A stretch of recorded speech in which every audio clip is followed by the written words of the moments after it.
It has been 453 days since now 16-year-old Sebastian Rogers vanished from his home in Hendersonville.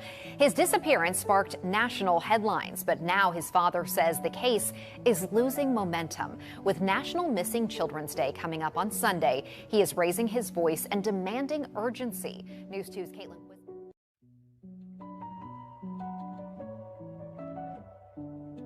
I went and talked to neighbors, and every single one of them, every single one, welcomed me. And if they had video surveillance, they gave it to me. The only person that would not talk to me, as the only person that had something to hide and wouldn't talk to me. You know, she has a son that's hiding and waiting for somebody in the dark, late at night on the 25th. And there needs to be some explaining for that. I'll just leave it at that. That we are going to keep searching, we are going to keep looking, we are going to find him, and we are going to bring him home. Since we first aired the video last month, authorities have said no evidentiary value? It is of no evidentiary value. It is of no evidentiary value. Can you tell me what those lights are? No. Why? Because the investigation remains ongoing. Yeah, I'm working on behalf of Sebastian. I am not, my client is Sebastian, and they're the guardians that have the ability to sign. It just started. Hi, Dad. I know this has been a family, but tomorrow's picture day. So could you send some decent clothes over to me so that I can wear the decent clothes and be handsome for my birthday with all decent clothes? Mom. Because our heart is missing. He is my world. I need him. I need him back with me.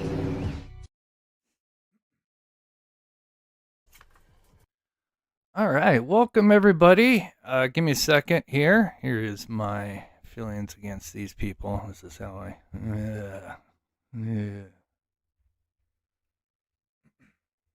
You tell them, Arnold. Welcome everybody. Come on in. Give me a second here. Crispy, you got your window up. Crispy! Hey, come back. Crispy, you got your window up. Crispy, come back. Oh, it's too late. Couldn't hear me, I guess. Anyway, sorry about that. All right, we had a wonderful guest show up in our chat last night. I didn't know because apparently I guess he showed up right towards the end, but my mods, being as wonderful they did the right thing, of course, block, because clearly he's not going to put anything, that's actually informative or any kind of rebuttal or debate. I've got two screenshots. I can only get the one for right now, but here, as you can see, the pure stupidity that is coming from your brain is truly shocking. That is all he can put out is... Sorry, let me get this set up here real quick here. Anyway, but yeah, the comments typically, grifting, calling people stupid, I guess maybe that catches on when you spend time in certain live shows such as Crewminati, where you just tear everybody else down, right? Instead of putting up some kind of debate or argument or anything like that. But if SF is watching, although my mods did the right thing, timed him out and blocked him, I did unblock him because who knows, he may be lurking. So SF, Mr. Fish Sticks, you are unblocked.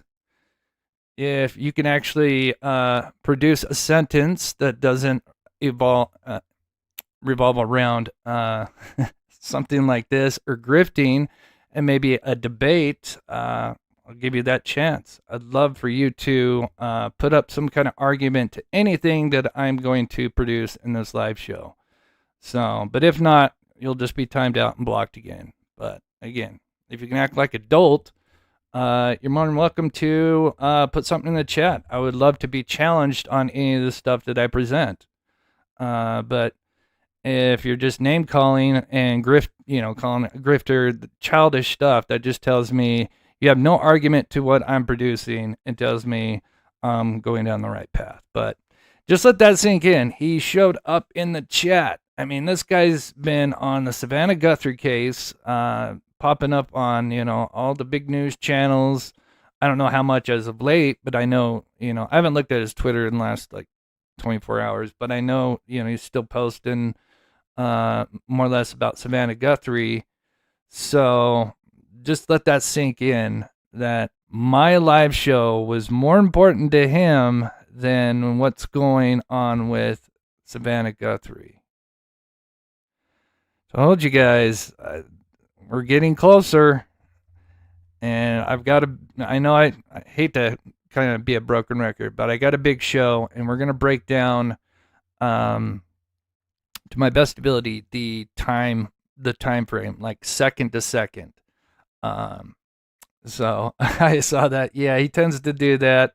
I've never tweeted directly at him or responded. Anyway, to me, I just feel like, because it seems like if anybody doesn't agree with him, he blocks them. So, that's, yeah.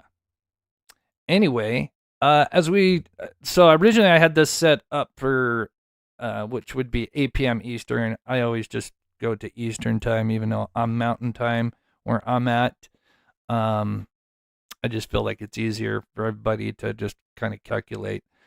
But anyway, and yes, it was the actual SF. We did double check that. That is his account. Cause a lot of times you can make sock accounts, fake accounts with like the same exact name and stuff and pretend to be somebody you're not. That happens a lot. And so we were really curious because, anyone could easily just, whip up a fake SF account, but no, this was him. Again, so just telling you, not to repeat myself, but just let that sink in. And again, if you were in my live last night, you gotta know what we went over. And it's about some of the footage that he, which is H2 64 megapixel IP camera, got a hold of, and when he was working the case, and tried to claim there was nothing going on, but again. Can't fool me. While photo 2 has a Dodge Ram truck.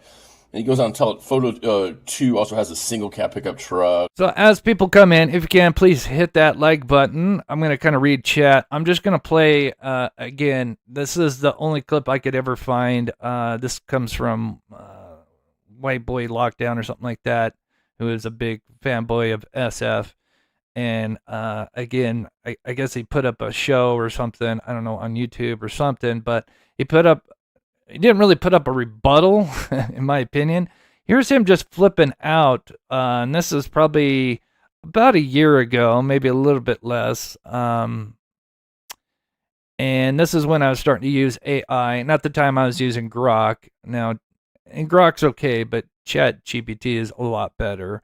I would say Grok is getting better, but I think you can kind of influence, for those that use the AI tools, Grok, at least I haven't used it for a while, but you can kind of influence it and kind of make it, if you got an argument and if you kind of are biased in the argument, you can kind of feed it to one side.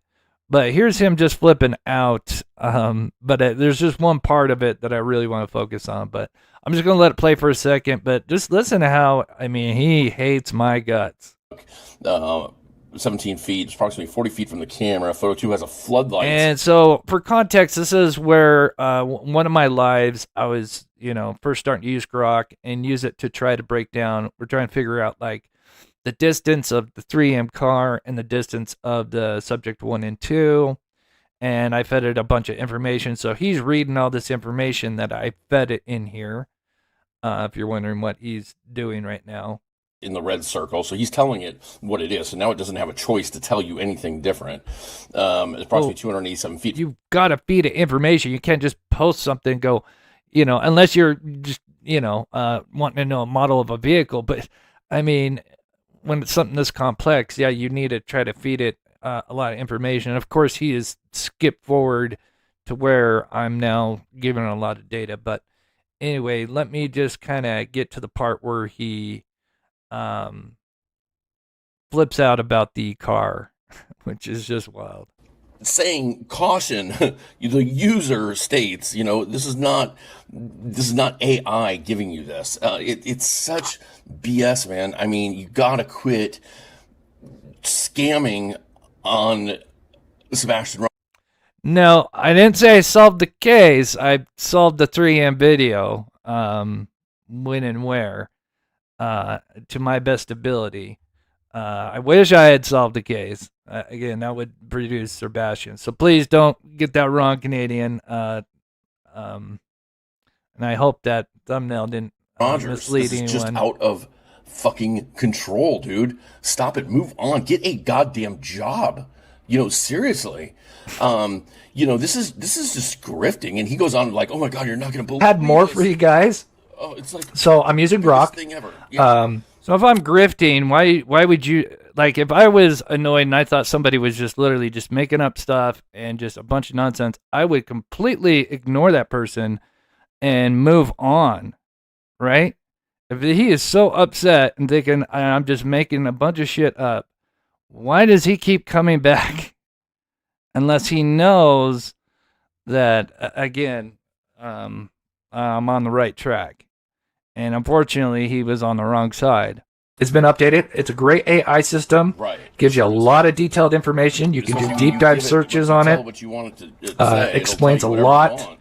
How it's coming to the conclusions that it does. Because you gave it the conclusion. It's truly amazing. It is, right, in your mind. So again, really I fed it the distances, right? And so I asked it between, and the other thing I also did, so I gave it an X and a Y, right? Because, we need an X and a Y access to kind of get an idea to feed the algorithm. I also told the algorithm the distance between the red circle and the yellow circle. So now it knows in the red circle and the yellow circle. You told it that it was a flashlight, and you told it was a headlight and a taillight. Why didn't you just analyze what are these?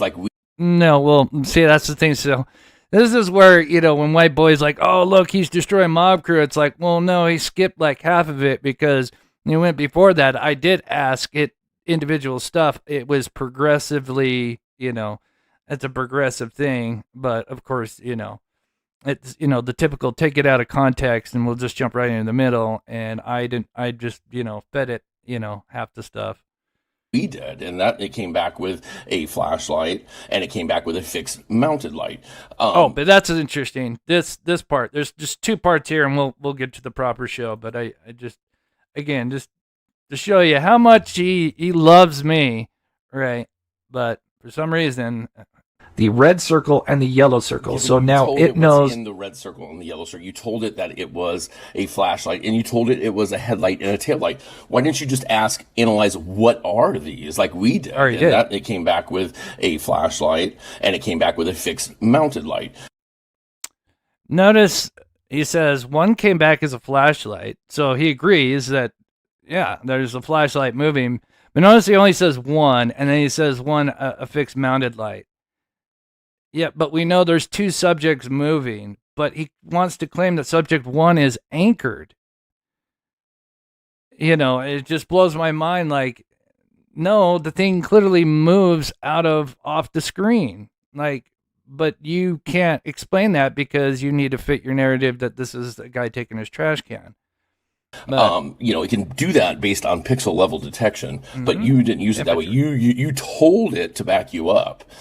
So what I did is I went in the Grok, because later in your live you showed this screenshot. You're like, oh, I took out all the information I gave it and opened a new Twitter tab, and I asked it, what's in the purple circle in this image? And you came back saying, oh, it said it was a headlight and a taillight. Well, because Grok remembers that just because you started a new and actually, there's one thing I hate to say, but yeah, at the time, barely starting to use Grok, he is right. Like I said, you can kind of influence it.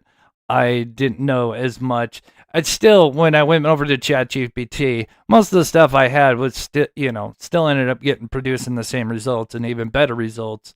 But yeah, yep. Agree there. Look, I'm a big boy. I can admit when, I'm a little naive to it. I mean, I understood it, but yeah, that's something that I eventually would learn after using it. Everything you've given it. It's a learning model. That's what AI is, you fucking dummy. And so what I did is in my account, which doesn't have any, I don't use Grok to analyze shit. That's like something Hong would do. But what I did is I went ahead. So you went and used Grok. You're going to shit on it and then you're going to use it, right? And I did ask it, because that was the only image. This is the last part, and then we'll move on. I've ever fed it. And I asked the exact same question that you said in your live. You asked it. I gave it this image, which you used, and I asked it what type of light is in the purple circle, and it came back and said the image appears to be from a thermal or infrared camera, which that security camera is infrared. This type of light is invisible to the human eye. Now, let's just say for a second, because I've been wanting to bring this up to you, but I don't want to talk to you. But yet you just came in my live last night. You don't want to talk to me, but you literally just cannot help yourself. Make up your mind, buddy. Let's just say, because I've been here many times, okay, to this exact location. Let's just say that is a headlight. It is that. Tell me well, technically it's a fog light, but okay. Car you have ever ridden in Mob Crew where the headlight right here, supposedly, this is where I'm like, has a throw pattern that just ignores the first 10 or 12 feet.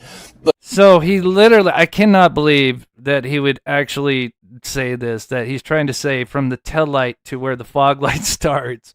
The car is in between that. He knows that. But he's literally going to put this argument out saying that the flat, like when the headlight kicks on, it skips, 12 feet and then it appears. I cannot believe he would actually, that sentence, paragraph, whatever, phrase would come out of his mouth. It is just. And then just throws light and begins like 12 feet out. So wouldn't that be fun to drive around in a car and be like, okay, I can't see anything in the first 10 or 12 feet in front of me, but my headlights start way out here. You turn your headlights on and it immediately illuminates the ground. That is actually by law. They have to do that. They have to be. And then he's going to go into law. But you know what he doesn't answer?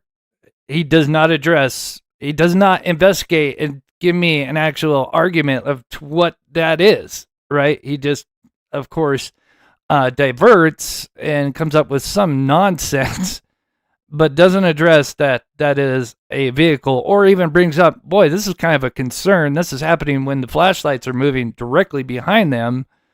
But he doesn't address that because he knows the second he does that, he's got to give away a certain throw pattern. I mean, that's going to shit on their scenario of the trash guy taking out his trash can.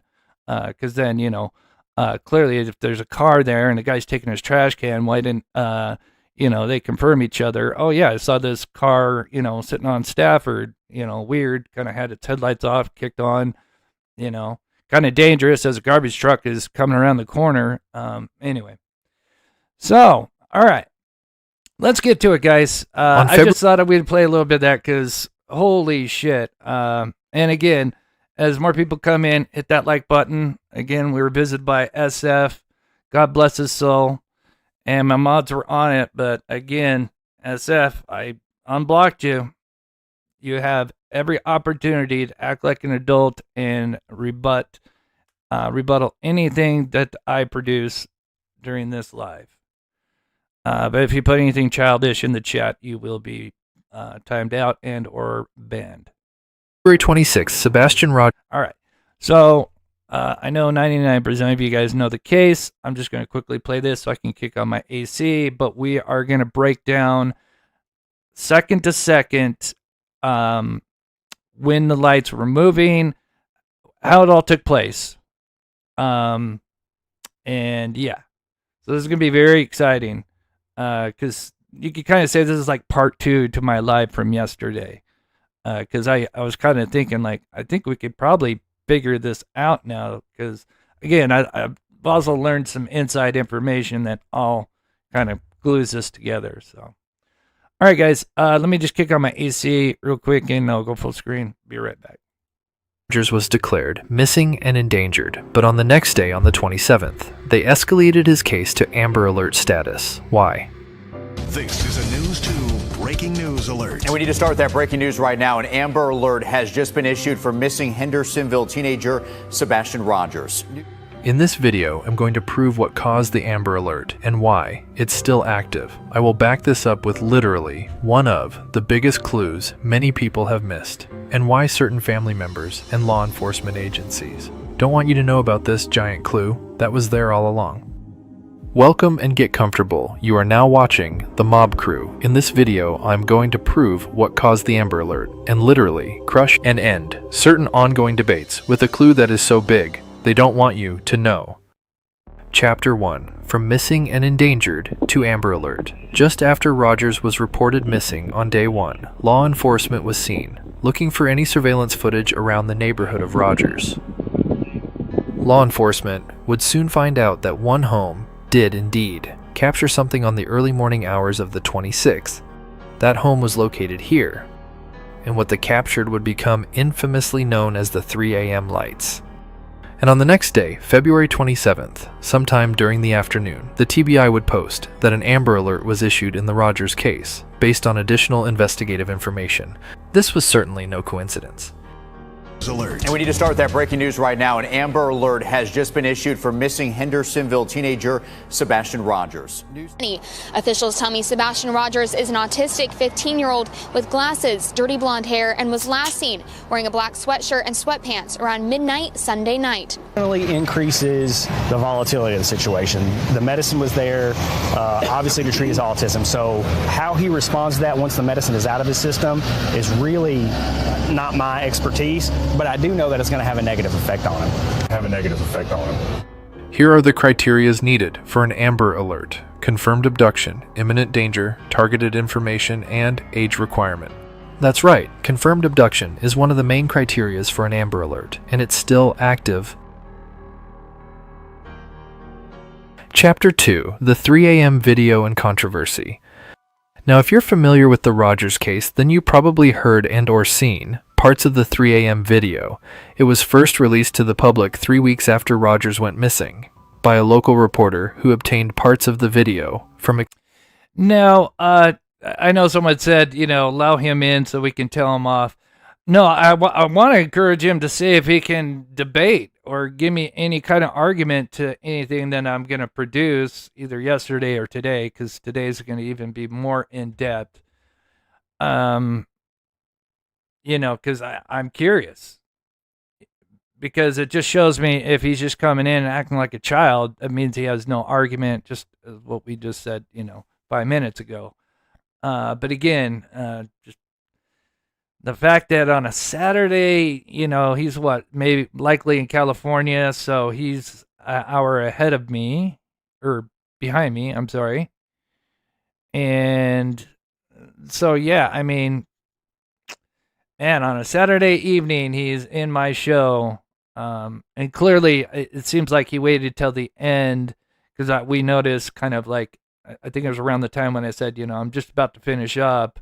And I think he knew, okay, well, now I'm going to, put some childish BS in the chat, because, you can't produce an actual argument to anything that I have debunked all of their stuff, yet they can't come out with anything. So, all right.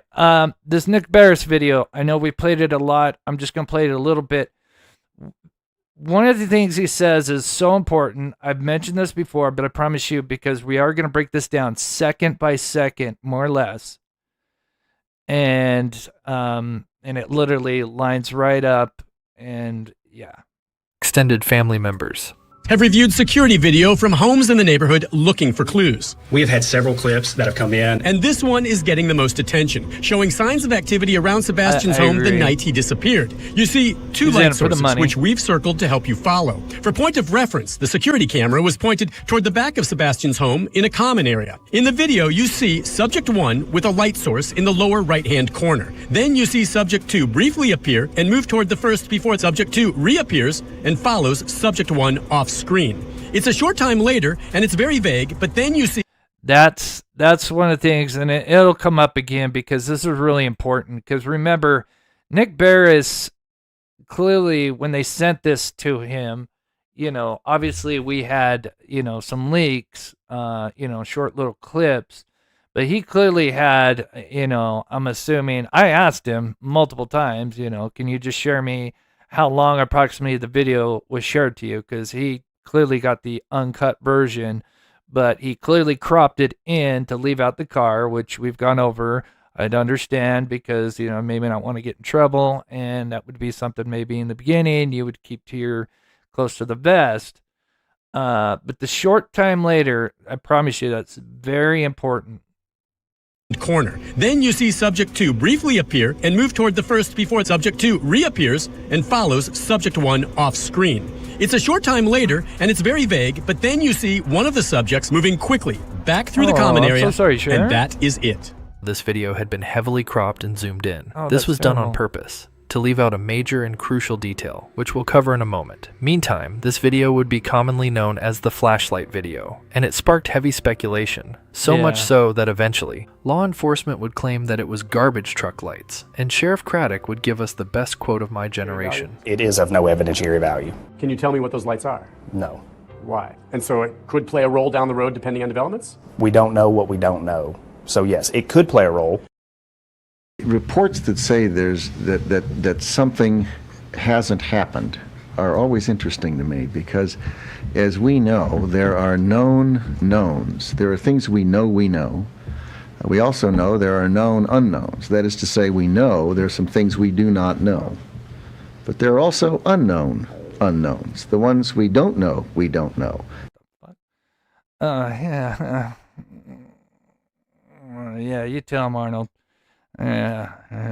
Chapter 3, The Unknown Unknown, 3 a.m. car. No. So what really caused the Amber Alert? That's hilarious. Since Nick Barris purposely left the video heavily cropped and zoomed in, All the right, public we're was not getting to it aware here. that something else was About 5 captured on minutes that in. surveillance. A car was captured during the same time as the flashlights were moving in the background. Now I understand why law enforcement would want to keep this detail out of the public during the... Even though I've shown like this example probably before he did that one video that white boy presented, and I'm sure he had to have seen it at some point, claiming, yeah, there's a car between this. I've never ever said that this is a damn headlight and that this is the, you know, results of it.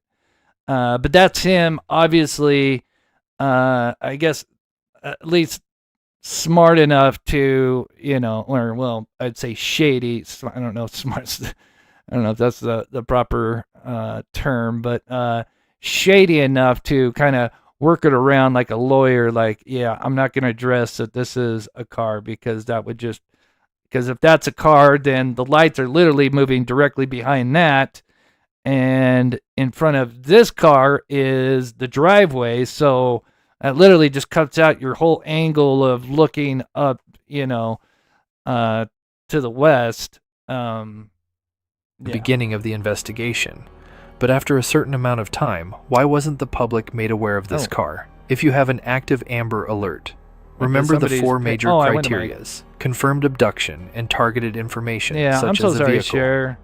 Now I have spent hundreds of hours breaking down these videos, using tools to break down where the car was spotted. How? We are looking at fog lights illuminating the crown of the road and using...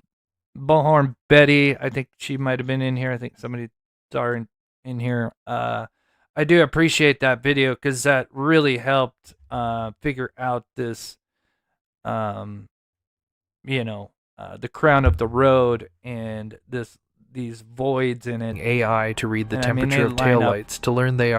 I mean, they literally line up like a puzzle piece, literally. But yeah. that was really nice because that whole thing just bugged the shit out of me. And now it makes sense why we don't see, because it's not a headlight, it's fog lights, it's low to the ground. I know we've gone over this, but and obviously the fog light, because of that particular make and model, which again, there's like, we have up to 5 of them, but Hyundai Sonata, Honda Accord, and Nissan Altima being the top 3. They have that fog light that's, separated from the headlight. It's in the lower part of the bumper.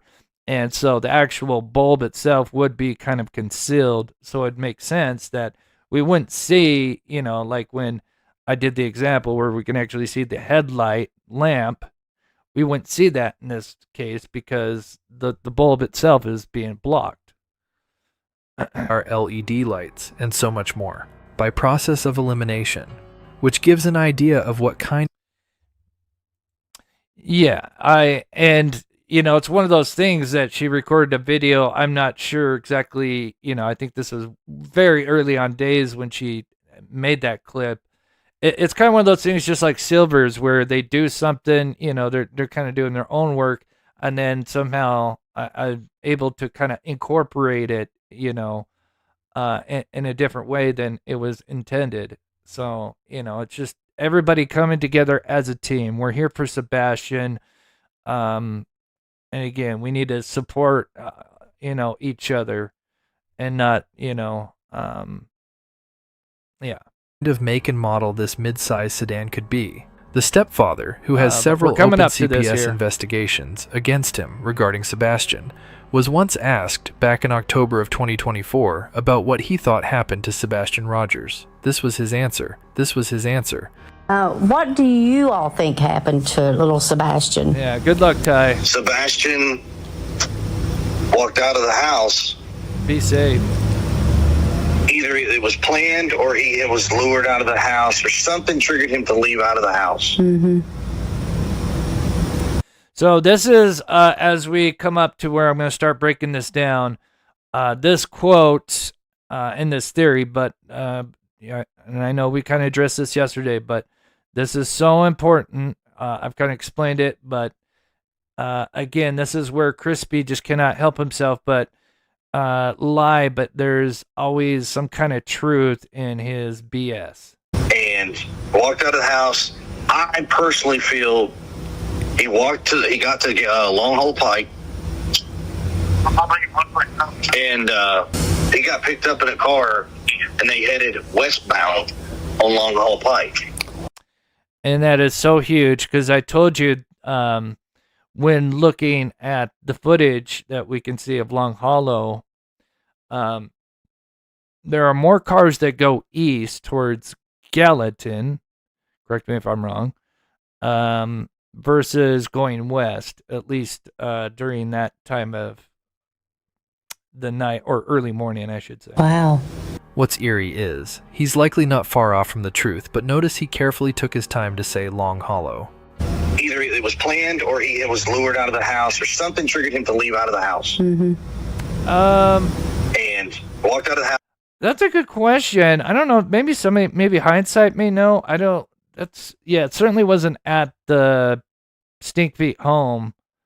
So maybe at Mama Sock's home would be my guess. I don't know 100% though. That is a good question though.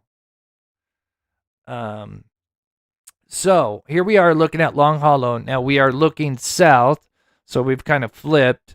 And so to the right is westbound, and at 303, which this car is going to be super important. I personally feel he got to Long Hole Pike,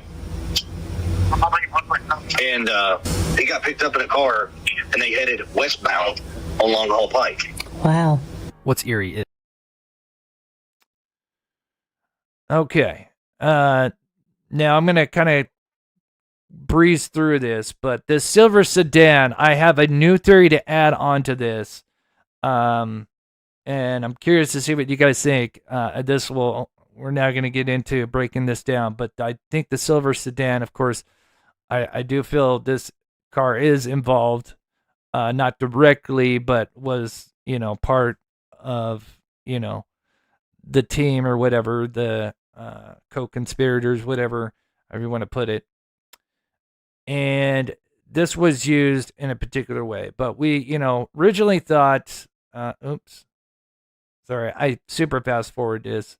But again, I broke this down. We originally thought the silver sedan made sense because, we didn't know that there was another vehicle after 3 a.m. The next vehicle comes at like 3:20, nearly 3:30, which is the Uber driver.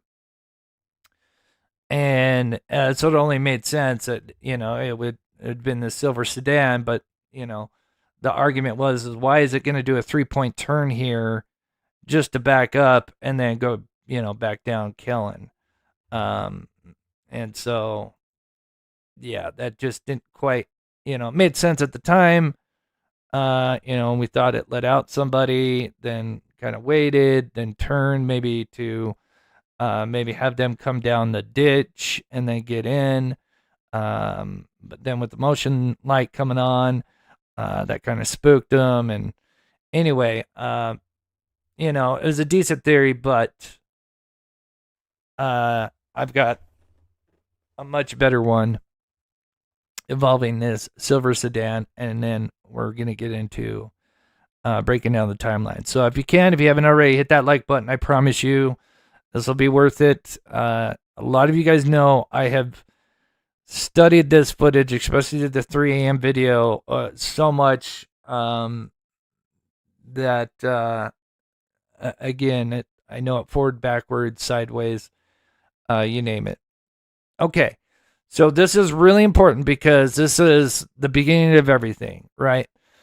Now, as I told you, we're looking at Long Hollow. So just in case, because we do have a lot of people in here, if you're just wondering, what are we looking at? Here is the neighborhood. That is Sebastian's home. Now, we have surveillance footage. Of course, there's multiple, but some of the stuff that I have is up on a home up here. And because it's rolling hills, this is higher elevation, and there's an opening right here where we can actually see Long Hollow from one of the cameras. And so that's where we're looking. Now, to the right is westbound, to the left is eastbound. And as I said earlier, when looking between 3 and 4 a.m., I literally wrote down every vehicle that I could see, and most of them were going eastbound. I would say 80% of them were going eastbound, and about only 20%. Maybe 4 to 5 vehicles were seen between 3 and 4 going westbound. Keep that in mind. And 2 of those vehicles, well, yeah. So this is the silver sedan, in my opinion, came from the cemetery. I think the other vehicle we're going to see in a minute is also at the cemetery. But they needed a scout, make sure nobody's walking up and down, wandering around in the area. And they also needed a signal. This is something new that I haven't shared before. And I think this is also what this vehicle was used for. And this makes a lot of sense, in my opinion. So at 2:58 and I think 8 seconds, that is the silver sedan.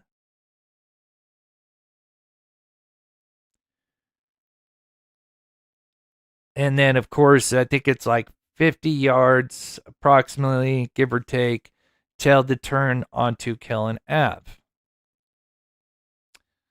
And then what we do is we take the time that we see it on, because we don't, unfortunately, there's no shot of it when it's going back the other way, unfortunately. That would have been nice because this got much better lighting, but unfortunately, there's not. So what I did is I took the second we see it come in the frame on the next camera. So the second we see it here, I make a timestamp.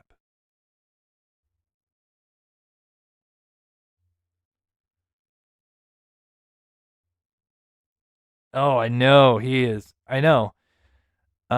You would think if he's about finding Sebastian, right? But no, he's worried because he knows he's the 1 year anniversary con. Anyway, I'll get sidetracked and go off on a rant. But Yeah, he was clearly hired to create a bunch of nonsense, create a circus, attack a bunch of people, including Seth, and then try to throw the neighbor's son under the bus and just redirect a bunch of stuff using his following on Twitter. And it led to nowhere. What was his accomplishments for those 3+ months? Because clearly he came back, I guess, earlier this last year that we didn't even know about until he released it later on. Of some search that allegedly took place. But anyway, so I took a timestamp. So it was 46 seconds since we saw it on Long Hollow till we see the first frame of it enter this. Then, of course, it does a U-turn. Now, there's something I have not said before in this live that I think it did. And again, not only do I think this was a scout, but this picture will come together in whole as we start breaking down the seconds of when we get to the 3 a.m. vehicle. So then at 2:59 and 35 seconds, you'll see is when we last see it around this frame right here. So then I time that, or I put a timestamp, and then obviously I wait and notice there's a, it's not far apart, 9-second difference. But I think there's a reason why there was an extra 9 seconds. Obviously, his speed coming up could have been, well, actually, you'd think it'd be the reverse because, he's going up a rolling hill versus when he's coming back, he's mostly going downhill, which also is interesting. But he leaves, and notice he now goes back towards the direction of the cemetery. But I believe there's something that happened in between that. So here is Silver's. So here's the first part. And I may have to kick on my AC again. Sorry, it starts, my window faces west. And so as the sun's coming down, it starts to really heat up this room. Okay, this is Silver's. This is him driving that neighborhood. He's literally taking kind of the same route as it's fast forwarded, but he just did that 3-point turn up at the top of Killen. Now he's going to drive down. Now this is what I think this vehicle also did. And again, this is a theory, right? Some of the other stuff I can, say is more legit, and I know there's more proof behind the scenes. But let me know what you think as he's coming back.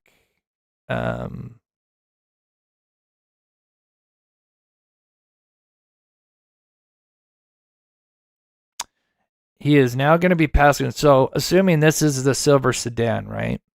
And it's coming back down. And we notice it took an extra 9 seconds versus when it came. I think it slowed down. And that is, we just passed Carly's home.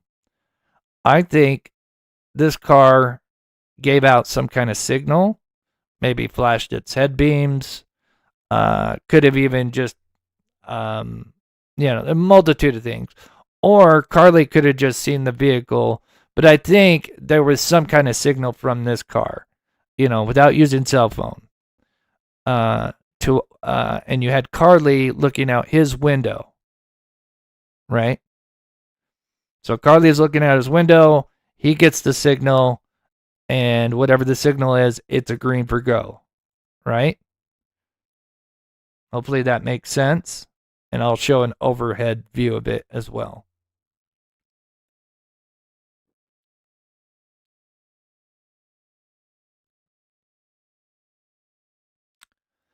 No, we didn't add in the 9 seconds. It's just from when we saw it at Long Hollow, the silver sedan, to when we saw it on the one security camera going up and then taking a timestamp of when last frame we see it leaving that particular camera as it's coming back down to then when we see it back on Long Hollow again. And so we take those 2 times, which one is 46 seconds, the other one was 50, or forget the time, was it 46 and 57, something like that. 9-second difference. Oh, I kind of see what you're saying. No, the 9 seconds, I mean,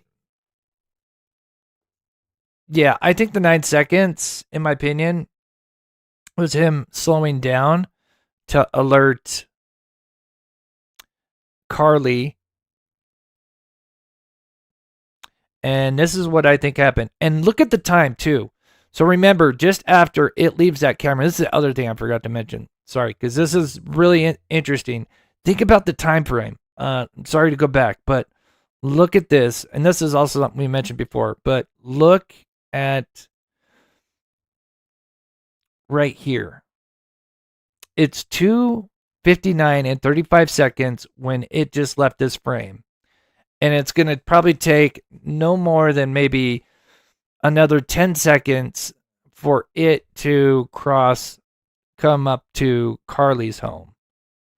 Literally on the verge of 3 a.m. on the dot. Now we know, obviously, that Crispy and KK were in the military. So, things are going to likely happen on, punctual time, 3 a.m., on the dot type stuff. Do you think that's a coincidence that this car is literally like right on the verge of 3 a.m. as it's doing its little run? Carly is the neighbor that lives behind the Proud Feet. And he was at the vigil after Sebastian went missing. He was a part-time officer for the Henderson PD. Really, in my opinion, kind of like a rent-a-cop. He was freaking out after this, and there's so much more. Well, I don't want to get too sidetracked with that, but he is the neighbor, and there's allegedly there was some kind of alleged affair going on between Miss Proudfoot and the neighbor, because since there was an open CPS report and she had most, custody of Sebastian and had him most of the time, that means whenever Sebastian was home, Chris, the husband, Crispy, could not be there. So we've heard alleged rumors that they were kind of having an affair.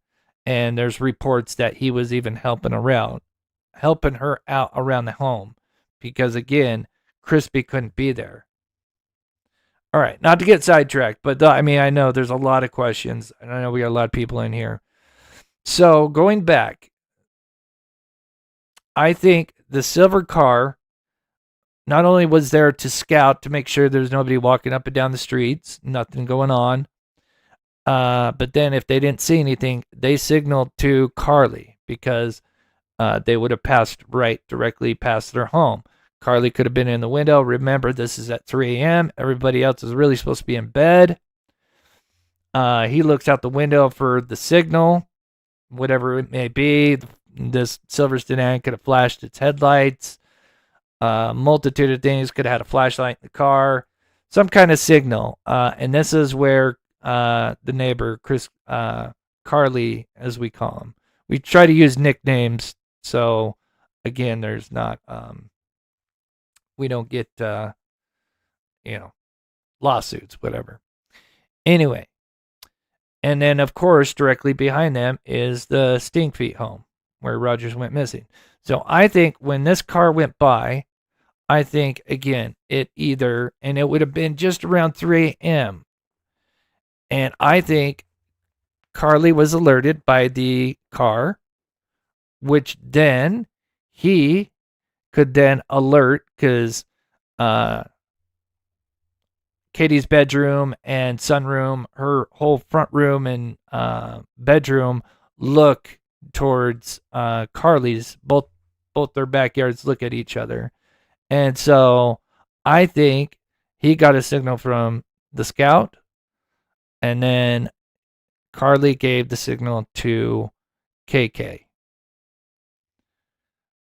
Because if you've seen some of my previous lives, I have kind of shown, and I'll show again, that we originally thought that it was just KK and subject 1 was somebody that came out of the vehicle, but I'm telling you, I'm 90% sure subject 1 and 2 were there before the car came. So that really kind of narrows down the suspect list. So let me know if you think that's kind of makes sense, right? Now we're going to break down the timeline, and I promise you it is going to come right down to the seconds, and it's not going to be no coincidence. So this is a security camera from the Carly neighborhood, or home. And this is Sebastian's home here. This particular screenshot, which is actually a thumbnail, we'll dive much deeper into this in a little bit, is looking. So clearly, and we knew that she was up at 3 a.m. because we see a bunch of lights on, including her bedroom light, which is right here. So she could have been waiting. And so he got to go, and then he runs and gives her the signal, say, hey, it's on, because obviously they're probably not, they're at least smart enough not to be using cell phones and calling each other and texting. So they're probably doing kind of military tactics, right? I don't think it's a coincidence that flashlights are being used, right? Some kind of maybe Morse code, whatever. So I think he flashes, whatever, and that's the signal to go. I had been... Now, before, literally after this 1-minute interview, there's just one thing I want to get out because it's reinforced a lot, and I think Nancy Grace, this is one of the best ones, but we could pull a bunch of different interviews, but it's interesting how she wants to reiterate that by midnight she's fallen asleep and she's going to bed. So let me just play this full screen, and I'll get to chat, and we're literally going to then start breaking down second by second what happened. So let's just play this quote, because I think this, they're trying to reinforce that she is in bed, nothing's going on until she wakes up the next day, right?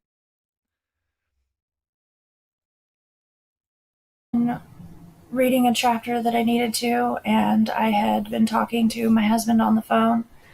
I was falling asleep on him, so that's when he told me it was around midnight. He told me to go ahead and put the dogs up and go to bed, and that's what I did. I got up, put the dogs where they sleep, and then I myself went to bed.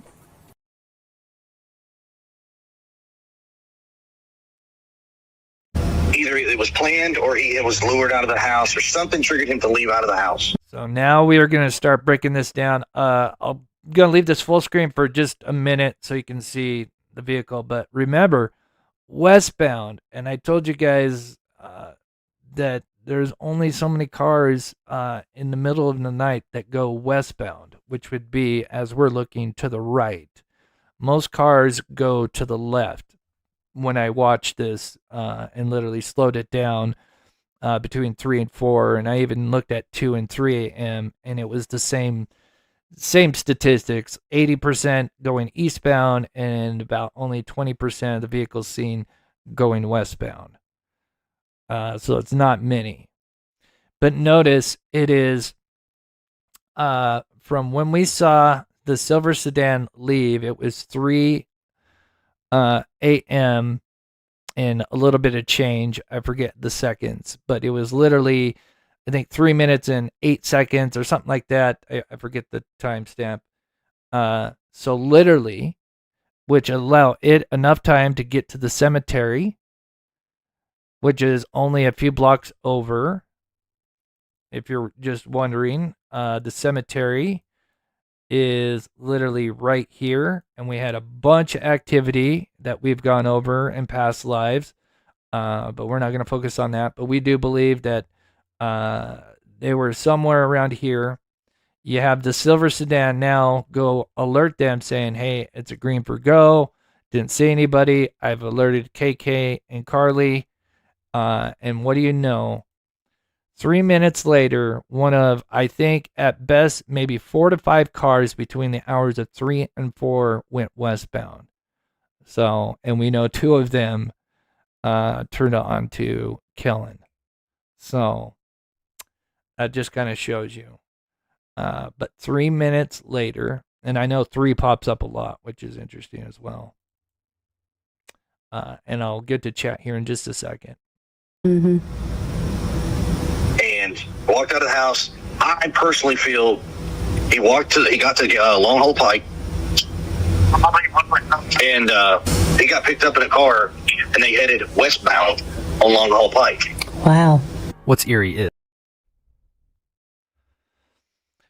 So now we see that car, and that car turned on to Kellen. So now, thanks to Silver's on the scene. 1 second.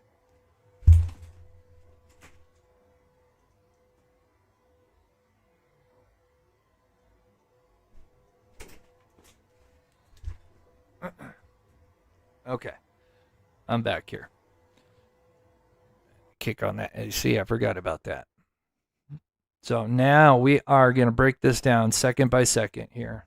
So, all right. Let me just, while I got to pause because we're now going to get into the bulk of it. Marissa says, much love, Mob Crew. Chris, thank you for keeping Sebastian's name out there. So much time and dedication. Thank you so much, Marissa. It means the world to me because I think most of you know that I've spent probably way too much time on these videos. But again, I've always said, like, the videos are unbiased, right? They have no teams. So that's where I like to kind of keep my theories grounded, or, the information I learned, and utilize the footage around and build that around the theories. But this, again, is going to be big. And one more time. Oh, is this the same Marissa? Yeah. Oh, SWDR, bring him home. Wayne Drake Rogers, if anybody's wondering, that is his middle name, his full initials there. Thank you so much, Marissa, for the $20 super chat. God bless you. That is so sweet. It really helps me out, and it makes it worth putting these videos together, because everybody has their, way of putting lives together, and I myself like to prepare hours and hours before for live shows. So here we are, breaking it down second by second. And we're going to use Silver's on the scene, some of his driving, to kind of break down second by second. And she just... So we know that we saw the vehicle, right, at 3:03 and 8 seconds, right? 28 seconds. Okay. Now, unfortunately, I think Silver's does have one, but I just couldn't find it in time. So what I did, because in this video I'm going to show he's coming this way, he's going to turn on. So I just calculated roughly the distance from this vantage point to the Kellen Road, from where we're going to see Silver's coming the other way. So even though they're coming from 2 different directions, the distance, I can't say it's down to the exact inch, foot, but it's damn near close.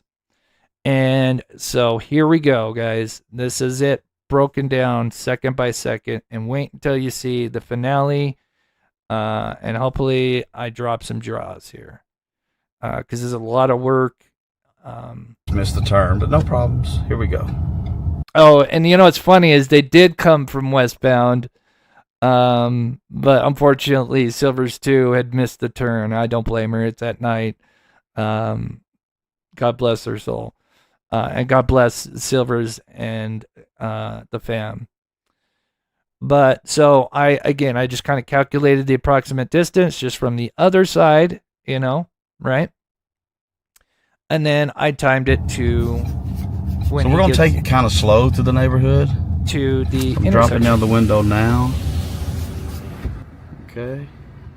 I'll go about 10 miles. You probably go 10 miles an hour. Maybe even 20. It's a little, we'll go a little faster. You're not going to turn. You're going to go straight.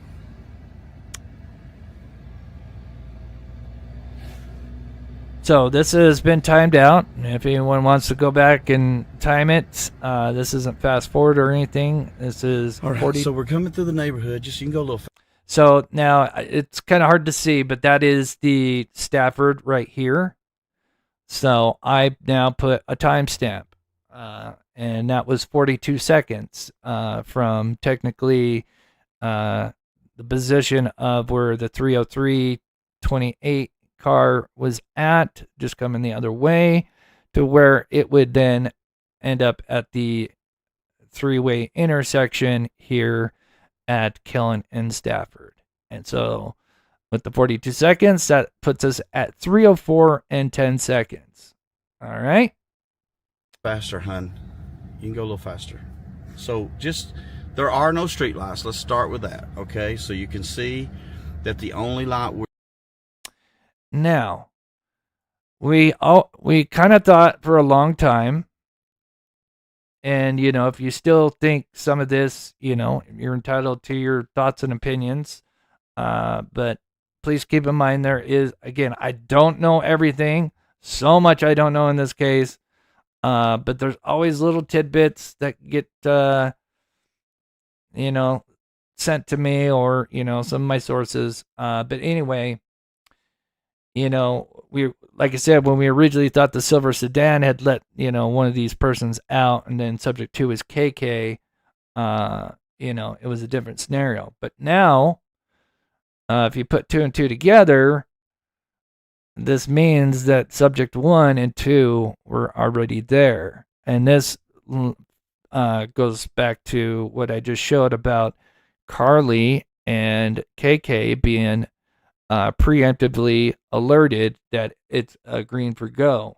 So now they know that a car is going to be showing up in 3 minutes, right? So this is why they're already on the move, because how do we know the car hasn't been there yet? Well, as we see in the surveillance here in just a second, so subject 2's ones, they're already out there moving. And guess what? Keep an eye on the, I don't know if it's a Ford truck, but we can only see part of the trim at the moment.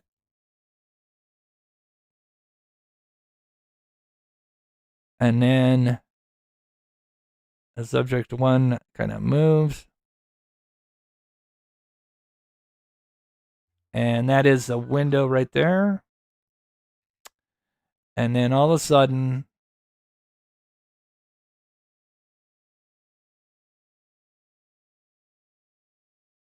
bam. We can now see more of the trim.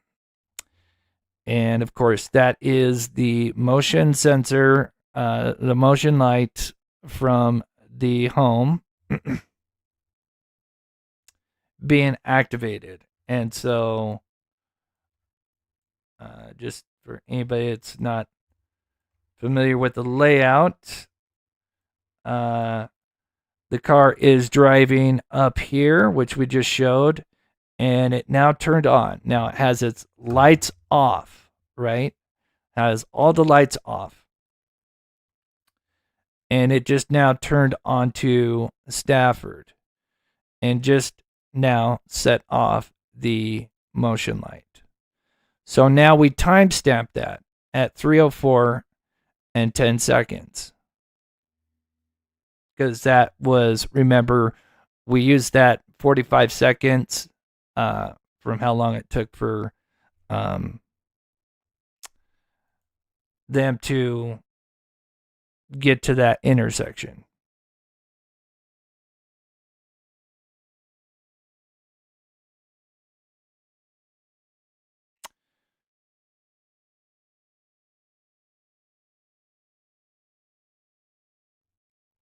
Yeah, I would too, Kiki. I would too. So one more time, I added this in, but this would have been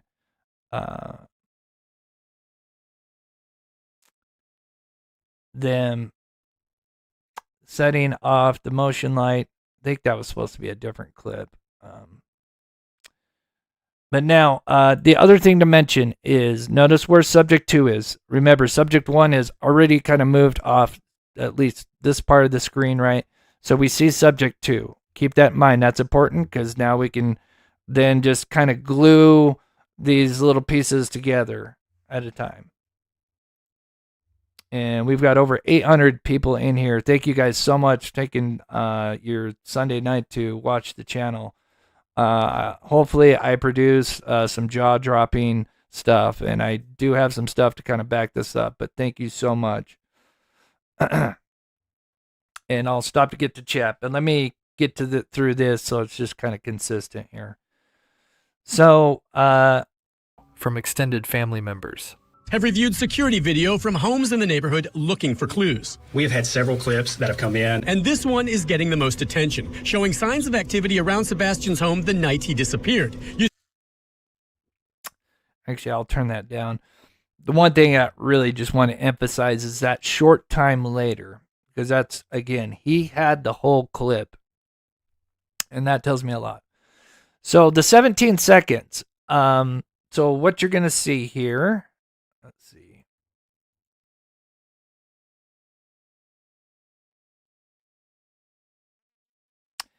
Is I'm going to go with that timestamp of 3:04 and 10 seconds. And we notice, if you notice, it's pretty fast. I should have slowed that down just a little bit more, but that was the motion light being set off. I know it happens really quick. Man, I really should have slowed that down, but one more time. See if I can kind of pause it. I should have slowed this down. But look, right here. Look, you can't see the whole trim of the vehicle because in the Nick Barris video, we could only see this part of it, right? And we could only see part of the trim of the truck, right? And subject 1 is already moved. So remember how I wanted to emphasize where subject 2 is at because it was now subject 1 had already moved off and subject 2 was starting to kind of move. So as you see here, we start here, boom. And the car, we can't see it because the lighting shit and the car just has all of its lights off. But it did set off the motion sensor. And I now just kind of thinking about it, I think that I wonder if they didn't realize, maybe that was one of the other reasons why they kicked off all their lights, is I think they maybe even knew about the motion light, but I think they thought that if the car was, dark and didn't have its lights on, that when it turned, it wouldn't set off the motion light. But nope, it did. So from there, we start the timer. And this is a 17-second clip. And guess what we're going to see? There's subject 2. I know it's kind of small, but there is subject 2. So now this video, it goes pretty quick.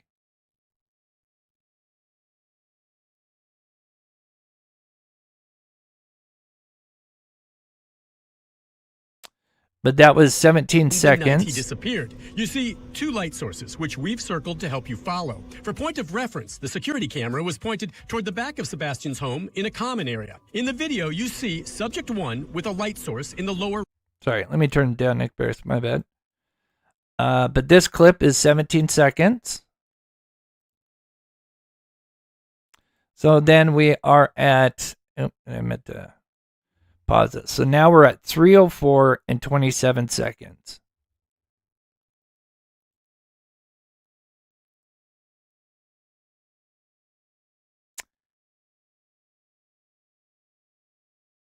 And hopefully this is making sense. Then, yeah, man, I made this a little bit shorter than I should. You know what? Let me do this real quick.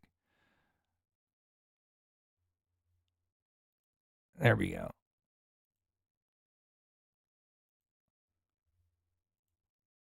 That's better.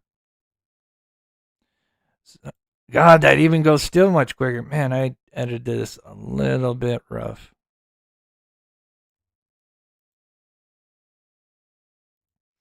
So from clip 1 to 2, so after our 17 seconds of subject 2 running across, we now have our second leak clip. And we notice that, remember, the motion light was on in clip 1. It got activated as the car turned on to do the 3-point turn. And we know that that car sat there because when we look at clip 2, the motion light has now been deactivated. And I think if you've got the normal settings for that particular motion light, it starts at 2 minutes. So I think that car sat there for 2 minutes. And then we have clip number 2. So we can see that motion light is off. So that car waited exactly until the motion light had kicked off. I believe that was 2 minutes. And then this clip is just a little bit deceptive for those that have seen it. This clip, what they did was they hit play and then paused it right away and then zoomed in. Because you'll notice that nothing else moves, and they just, again, I think they wanted to, and that tells me that this car is going to probably back up, and I think they wanted to pause it and try to show people the car, but I think that ended up, it was just too dark, and of course, you know, it not being the original just made it that much worse. But so really this is only 4 seconds, because I think that's about the amount of time they play for it to turn on, and then they pause it, and then of course they zoom in with their cell phone. So we had 2 minutes and 4 seconds. We now, and then notice, yeah, I should have really cut this back. And notice this light, this is one of the subjects. Maybe I'll go full screen real quick so people can see this a little bit better. I'm going to go full screen real quick. I will stop and get to chat, read you guys' thoughts, but I want to get through this. We're almost there. See what concerns you guys have. But I'm sure a lot of you know that I've spent way too much time on these clips, knowing forward and backwards. And here we go. So we had the 2 minute motion light difference and the 4 seconds that this person that records allows the car to kick on, and then they pause and zoom in. So we're only counting the 4 seconds. So that puts us at 3 minutes, 6 seconds, or 3 hours, 3 a.m., 3:06 and 31 seconds. That's better. But notice over in the top right-hand corner, that is one of the subjects, which I would bet is subject 1. I think this is Carly overlooking KK, in my honest opinion. And KK is, you know, somewhere maybe off screen and waiting for this car to do the 3-point turn. Although something could have happened while, you know, we didn't get to see anything. That's certainly possible too. So KK could be just walking back, and because even if she had a flashlight on or off, and that would kind of make sense if they did just walk up to the car, if they were, again, depending on if they were transferring Sebastian into the car, or if you don't believe he made it home, then they were picking up his shoes and whatever else. But we know if he didn't make it home, they had to get the shoes back to the house for them to be there in the morning. So either way. Then we have the last clip. And once again, we know that this car, and like I said, that I'm sure that's why this person paused it, is because the second they kick it on, I'm sure right after the fog lights kick on, probably the headlights or whatever kick on, and it then does the 3-point turn pretty quickly. Because as we can see in clip 3, which is our last leaked clip, notice the difference from the vehicle. Motion light is now back on. We can see more of the trim again. And so we add in the time of a person doing a 3-point turn of something like this, which I would estimate maybe 5 seconds, give or take.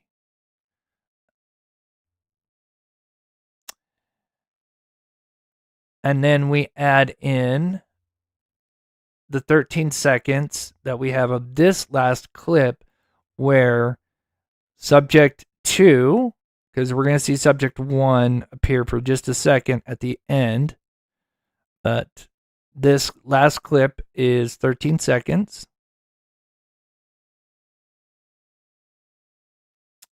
And of course, this is where the person is running and apparently jumping the ditch.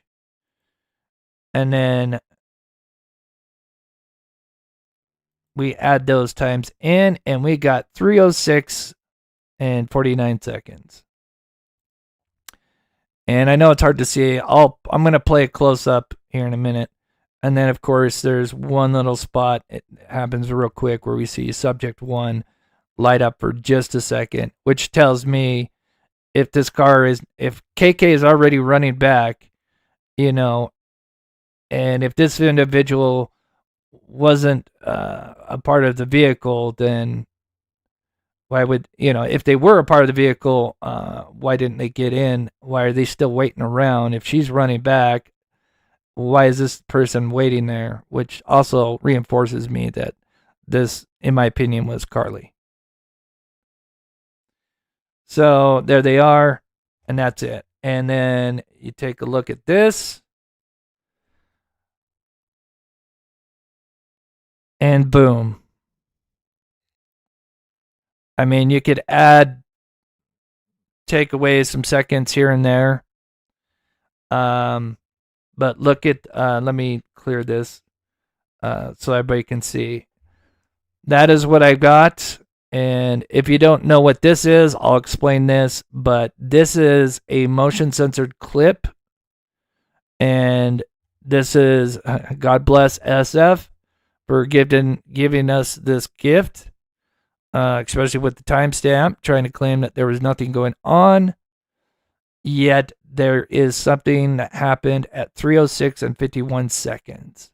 And I'll tell you what I believe. I believe there's 2 scenarios, but do you guys think that is just the biggest, strangest coincidence? Or, again, you could add or take away seconds here and there, but I mean, it pretty much lines right up with something being caught. And again, this is looking at the backyard, and we'll kind of dive into this next because there's more. And I promise you, I'll drop another bombshell, but is this wild?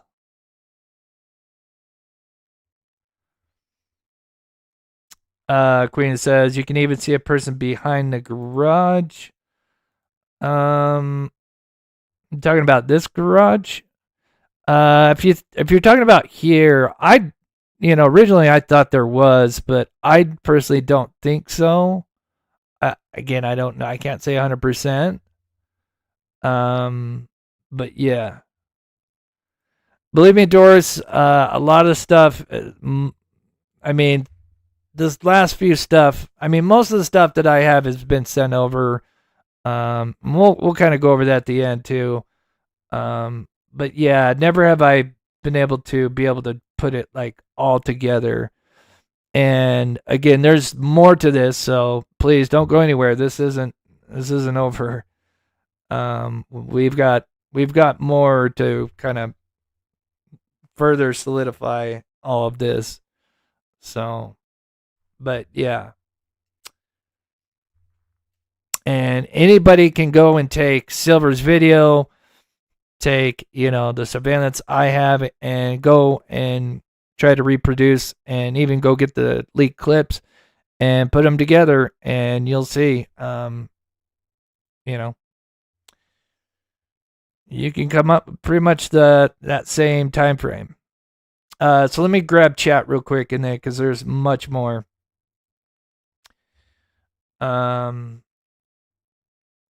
Let me grab all these real quick. And Jazz, thank you so much for the $10. And Jazz, thank you so much for the gifted. Joelle, I'm so glad to be a part of the mob crew. God bless you, Joelle.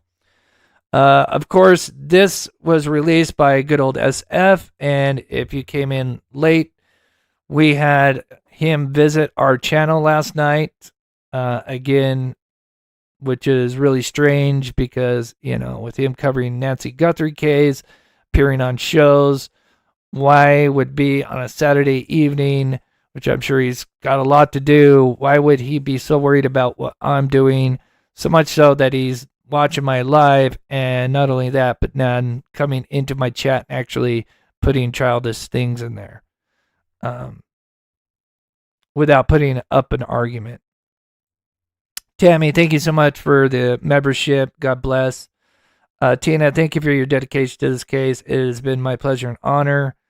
Good things will happen, I'm sure, eventually. Black Witter, thank you so much for continued love and support. Patty says they didn't know three difference between grift and work. You obviously work hard on your videos. Yeah, thank you, Patty.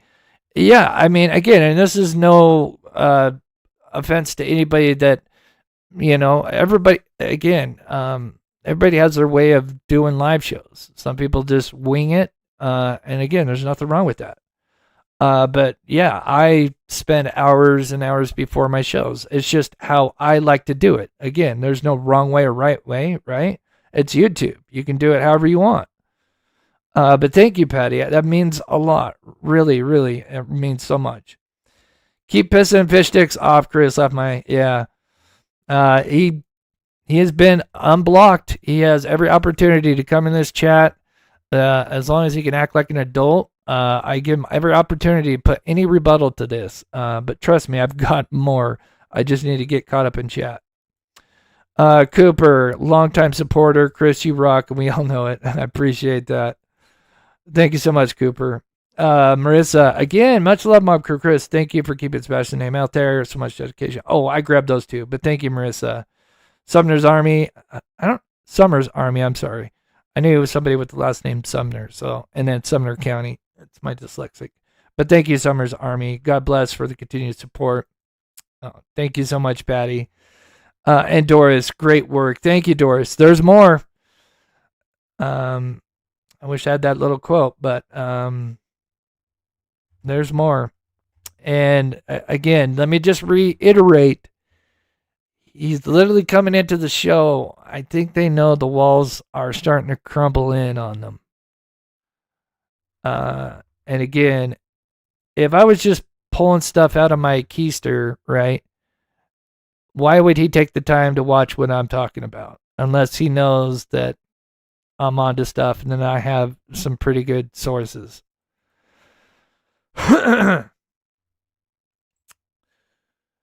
So there is that, but there is much more. But again, this is back when he was attacking Justin here, of course. Because that's all he can do is attack people. That's all he did when he was hired on, just turn this into a circus, blaming Seth, but had nothing to concrete to back up any kind of claims against Seth. And then go after content creators. That's, he was hired on to look for Sebastian, and he spent 90% of his time on Twitter. Unless Sebastian ended up in the Matrix or something, I don't think we're going to find him on Twitter. So, SF is I want to say I want to be private investigator. Again, I give credit where credit's due. He has produced results. That doesn't make him a good person, though, because if you get hired on just because you need the money, because sometimes PIs, they'll do paid work and then they'll do pro bono work, just kind of like lawyers. And so they fluctuate between those. I don't know if all PIs do that, but and so I think he saw a nice payday because he had connections to former PIs that were working for Seth, and which to me seems like a conflict of interest right off the bat. And then Stinkfeet hired him, and it turned into a circus, and he did what we call the 1-year anniversary con, which again, till the day I die, unless I see something sometime in the future working on YouTube, it will probably be the most disgusting, disturbing thing I've ever seen done in a missing persons case. Just there's no excuse, and that's why I am after his ass until that karma train comes. But anyway, let's get back on track here. But I appreciate that, Doris. Dreamer Girl, I'm assuming it's Dreamer G. I'm sorry. Most of it, yeah. A lot of times I'll have people come in randomly and ask, "Does Seth know?" Yeah, I speak to Seth as well.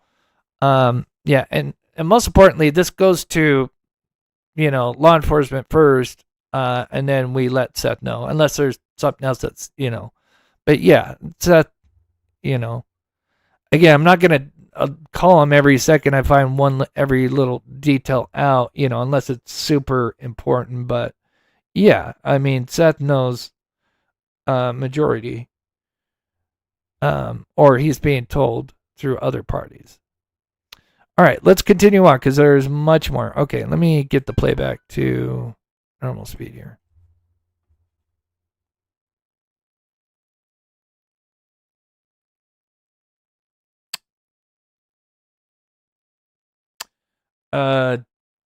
Oops.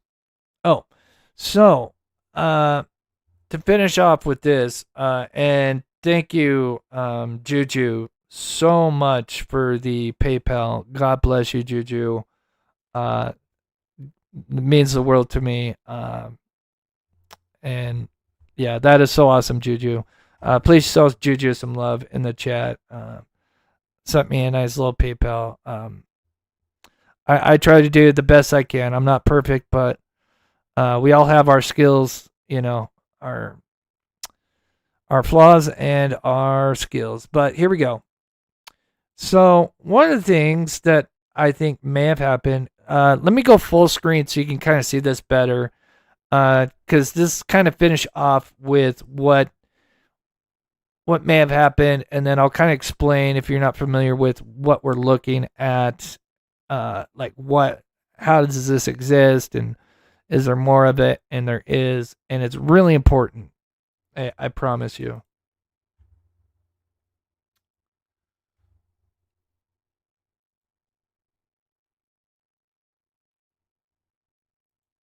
Oh no, hardly. I've been doing this, doing YouTube for 4 years. You either break to all the criticism, or you get real thick skin real quick. And yeah, I'm just, I guess I'm kind of ahead of my years when it comes to just, yeah.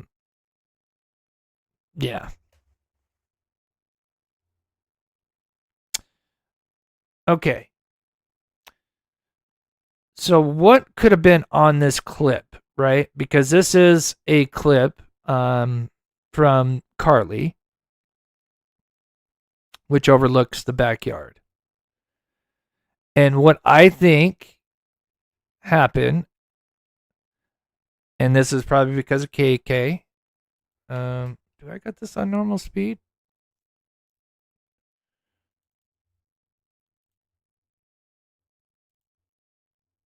Okay, we do. All right.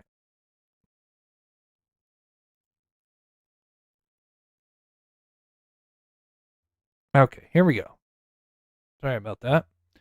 So this is that last clip, right? This is the clip most of you guys know as where we and remember, this also falls along with what Nick Barris said. Remember, a short time later, so it just tells us, a short time later, a few minutes with the whole thing, right? Because it had already been like 30 seconds that went on kind of before, and then, the car, and then before she runs.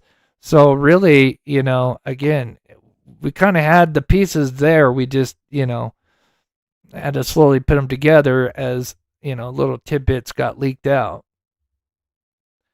But here is KK running back.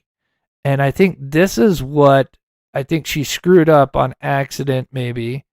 Because I think they took much longer than they wanted to, especially because the motion light kicked off. I don't think they were expecting that. And so she's running back, right?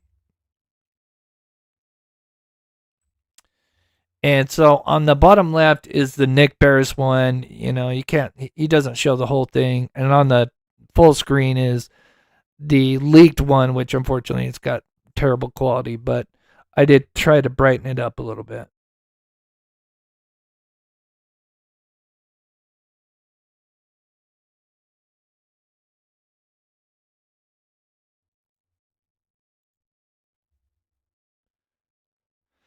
But notice, and this is normal speed, right? What I just showed you right there. That was normal speed. And that just kind of shows you, I think she was running so fast back. And I think there was a point where she probably needed to kick off that flashlight. And she didn't. And I think this motion clip, because again, this is now what you see here is the unredacted version, thanks to good old Crabtree, who sometimes, again, I wonder if is some kind of double agent, but he released the unredacted version because, again, it's so stupid that SF puts out, oh, look, there's nothing going on at 3:07 a.m., yet let me just blur everything that's going on. And now when we get the unredacted, we can see, oh, well, she's got her kitchen light and sunroom light on. And not only that, but we can see her bedroom light on. But there's two scenarios that I think set this motion activated clip. That's the edge of the house, and we'll kind of go switch into daytime here. Notice as we switch into, well, it's not daytime, I'm sorry, when it's now going to 5 a.m., notice her bedroom light now is not on anymore, just the sunroom or kitchen light. But that white line is the corner of the home, okay? So imagine she's in a rush, jump in the ditch, allegedly, or whatever, or, one of the two, but rushing back. And obviously it's so dark and you've got this ditch, you need the light that, to either jump it or, traverse it, however. And potentially one scenario is as she's running back, she sets off this clip. And that would be one scenario. And now they have an oopsie. Because I think when they came out, I think she probably didn't kick on her flashlight until she had cleared, a certain part. So I believe going with this proves that whoever subject one was there before the 3 a.m. car came, or 3:03 car came. So either she had another person with her, which is possible, but you go off the behavior of subject one, who, when you see them in the beginning, although they are moving a little bit to the right, they are super spaced out. And it's almost like we're missed a little bit where maybe, because Carly's home is right here, they could have easily just came down and then maybe kind of went to make sure, she's coming across the ditch, and then he kind of leads and says, yeah, hey, it's a green for go, saw the silver sedan. They meet up. Again, she could have Sebastian, certainly plausible. And then he's kind of running, ahead, make sure there's nobody coming down killing, right? And then, again, either Sebastian's moved in there, or if you didn't think he made it home, then you could say this person, obviously, to prove that Sebastian made it home, they need his shoes. So, one way or another, but the biggest thing is that we have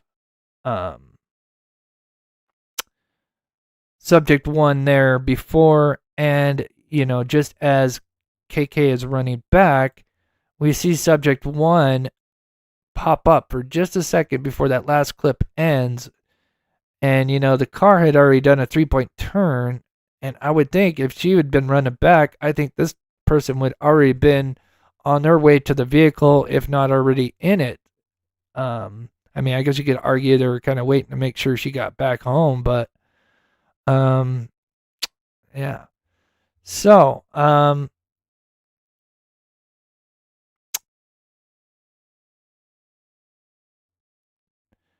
so now you add in the 311.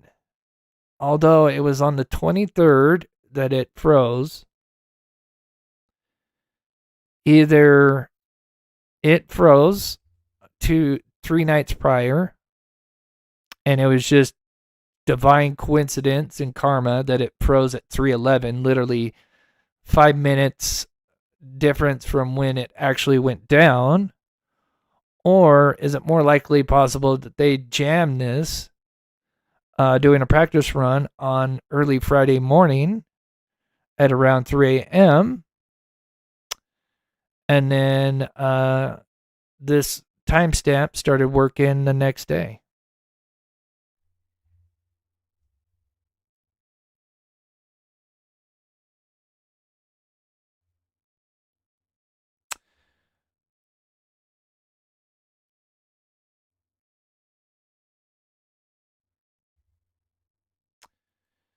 So now we, again, there's a little bit more to what I just broke down, that I've got some kind of insider information that kind of backs up some of what I just presented, that eventually I'll be able to share at some point. But I could tell you within about 90 to 95% chance that that is the time frame that all that took place.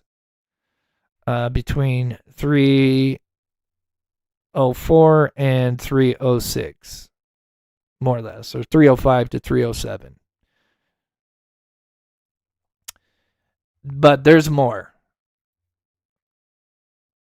And this just also adds more weight to that subject, who subject 1 is, right? Which we're going to get into.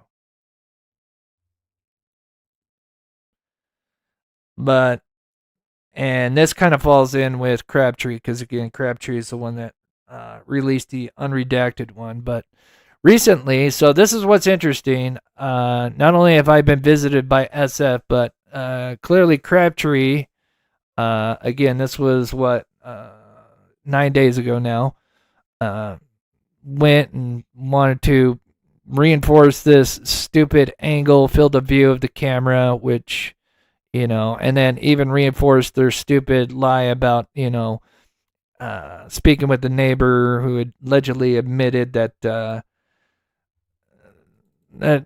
guy was taking out his trash can. And has the nerve to use common sense twice in one sentence. Yeah.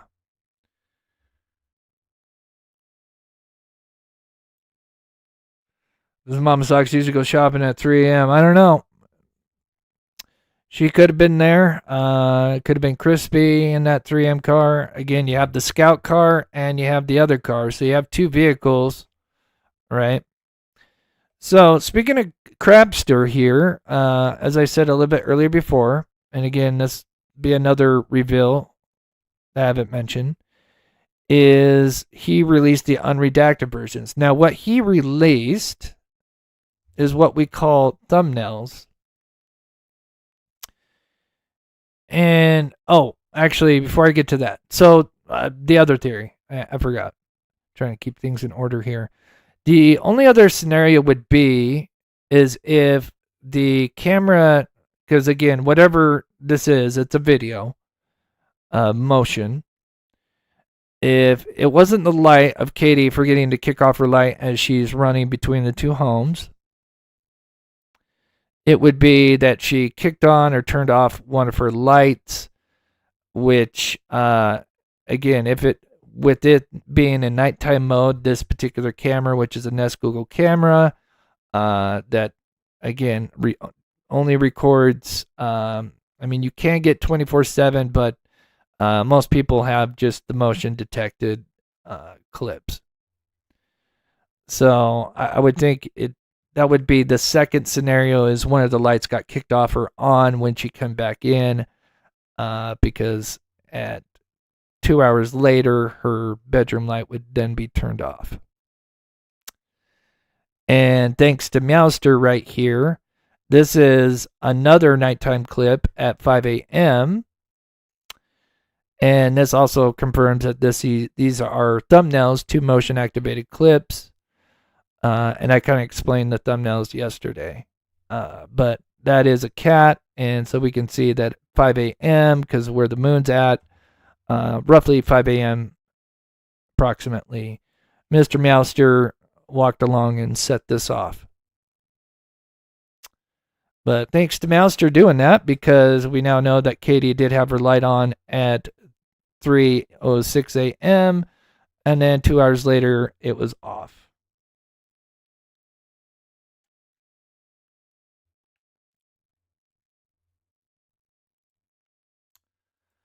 I know, right?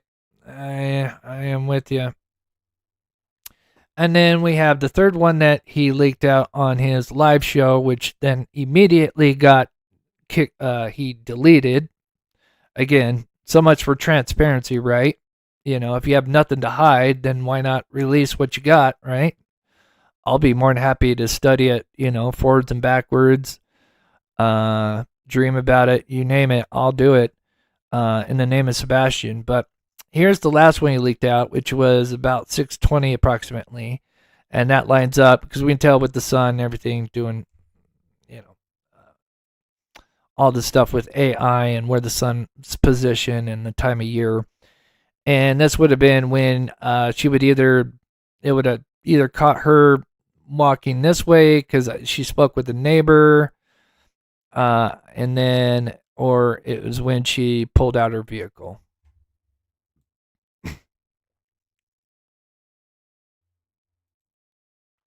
Thanks, Miriam. I try my best. Again, I always try to reiterate the stuff that I'm speculating on, and then I kind of, when there's stuff that not only that I'm discovering just in general, but then I hear stuff behind the scenes through good sources that continue to, be legit.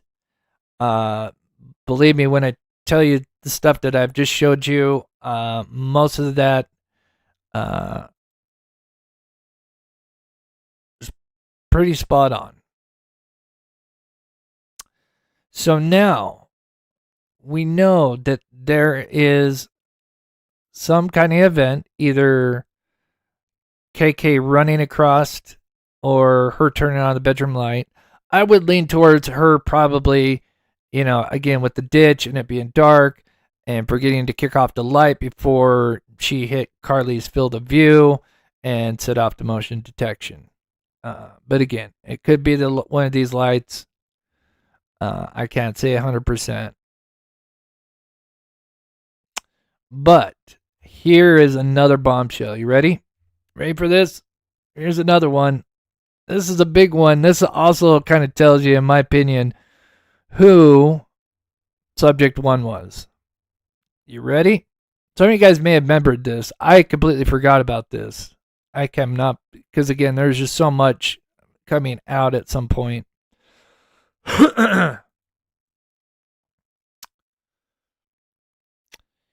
That's right. Carly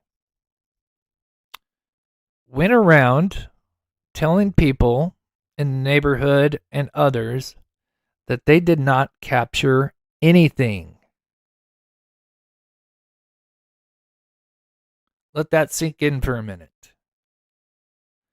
Yet, thanks to SF, I know you're watching SF. Come on now. Come on now. I unblocked you. Give me any rebuttal. Come on. Act like a big boy.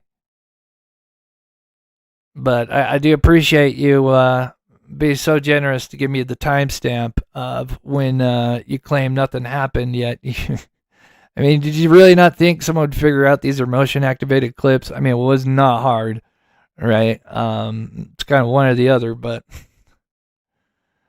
and then especially using Crabtree's leaked clips, which yeah.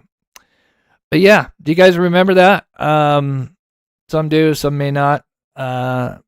Carly went around telling people they didn't capture anything.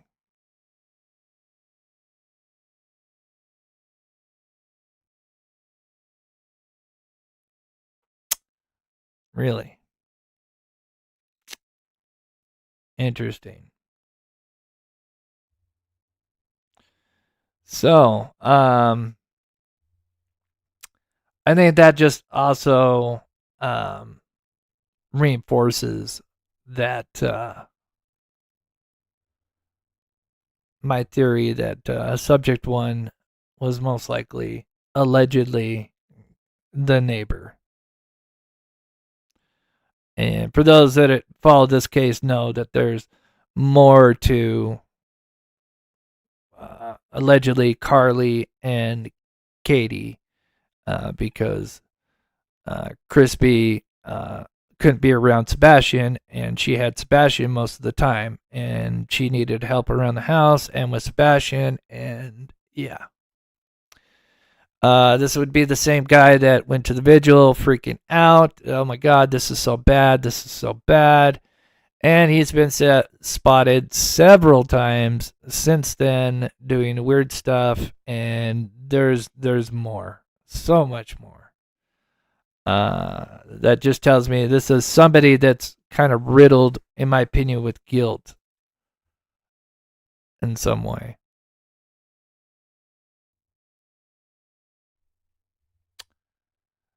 And again, SF had this footage and he knows what's on it. So you wonder why he shows up in my live, because he knows eventually when this case, and it will, karma's coming, people are going to go back and look and go, oh my God, you did this and you did that. Like, what the hell's wrong with you? You had this footage and you didn't, But yep, no, he took the money. So ironic that he loves to call everybody else grifters and stuff. Well, he took a nice paycheck to just throw people under the bus and not do what he was allegedly hired to do. Well, I'm sure probably there was a special contract that we don't know about, that, there was some fine print, between the Stink Feet and Fisher that, yeah.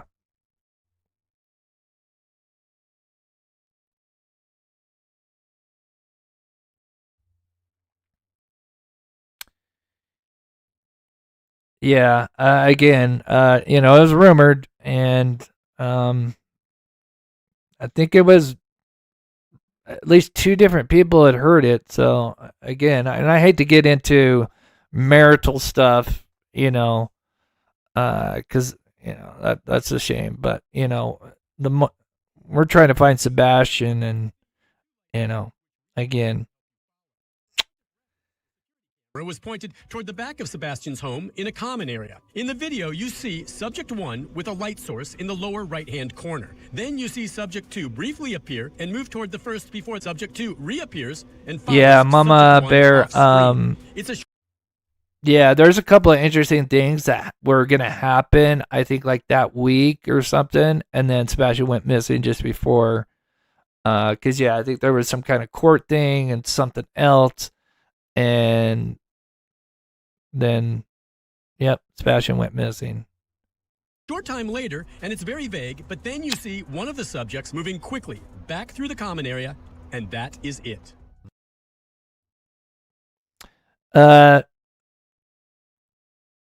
So there's a little bit more. One thing I want to reiterate, because somebody asked a great question in the chat yesterday.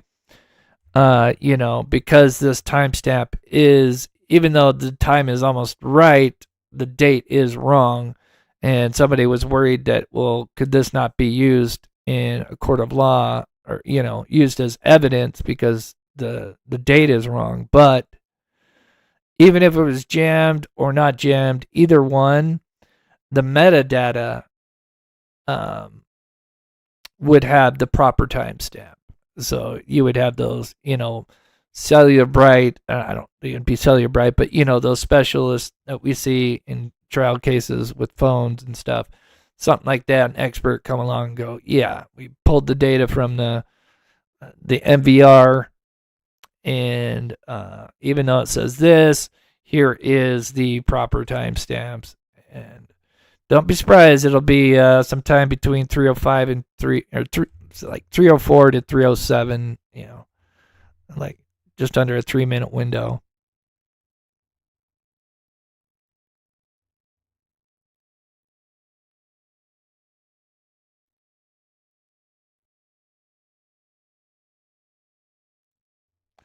Yeah, right. Easy moves.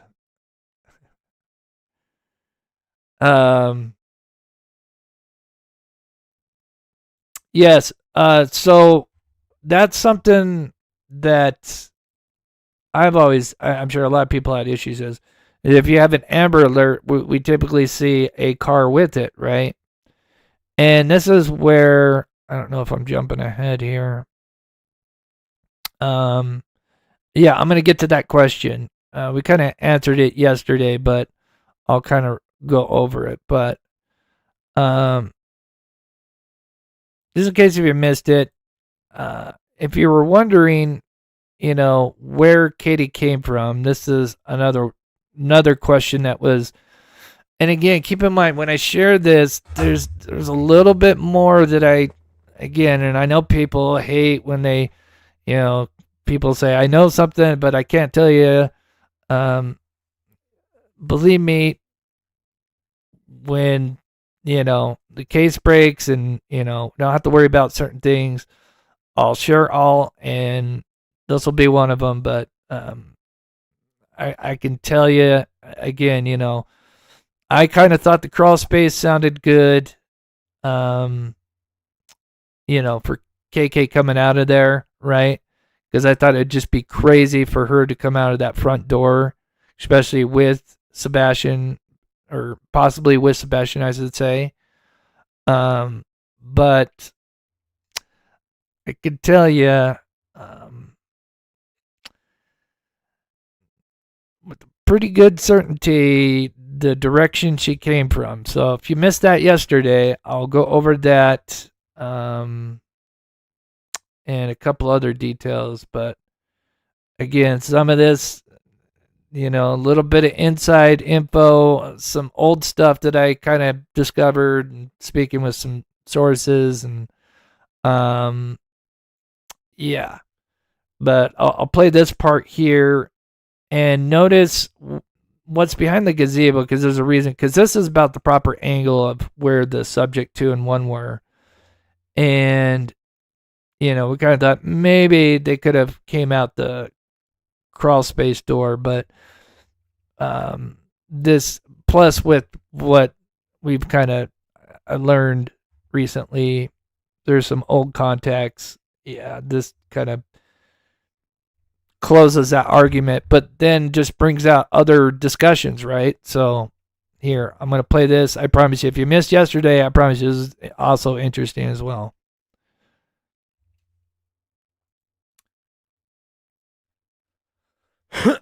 So, again, right behind the gazebo right here is about where that crawl space door is.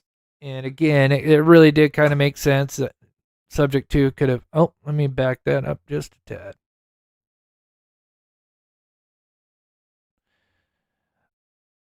Right here. That's a good spot right here.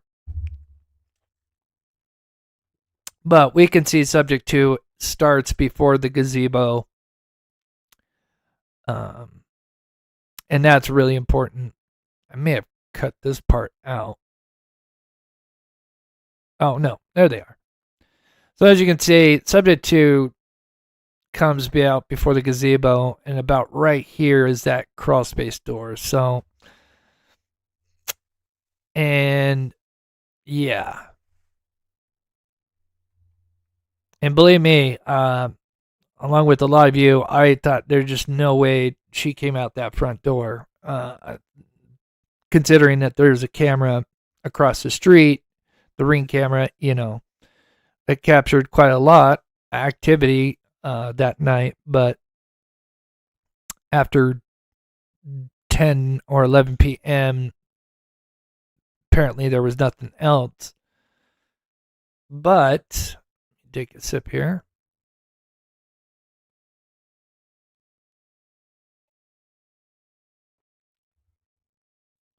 Yeah, I feel so bad for Nina and Faith. Oh my gosh. Because, again, knowing that there's a good possibility that one or both may have, injured this child, or even just, sending them off somewhere, the fact that, they're the guardians and they disappeared a child, and now is kind of being allowed to have like some kind of temporary visitation or, custody or whatever during like the summertime, it seems like, I think when she's out of school, just makes my stomach turn. Because, the old saying, those who forget the past are condemned to repeat it.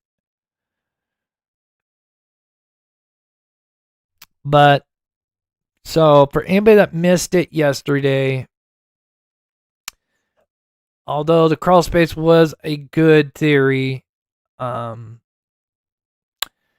of looking at the footage and some other things again that eventually one day I'll be able to discuss. They didn't come out the crawl space door, and they didn't come out the back door either. She, unless a window, which is possible, I guess, but I think she came out the front door.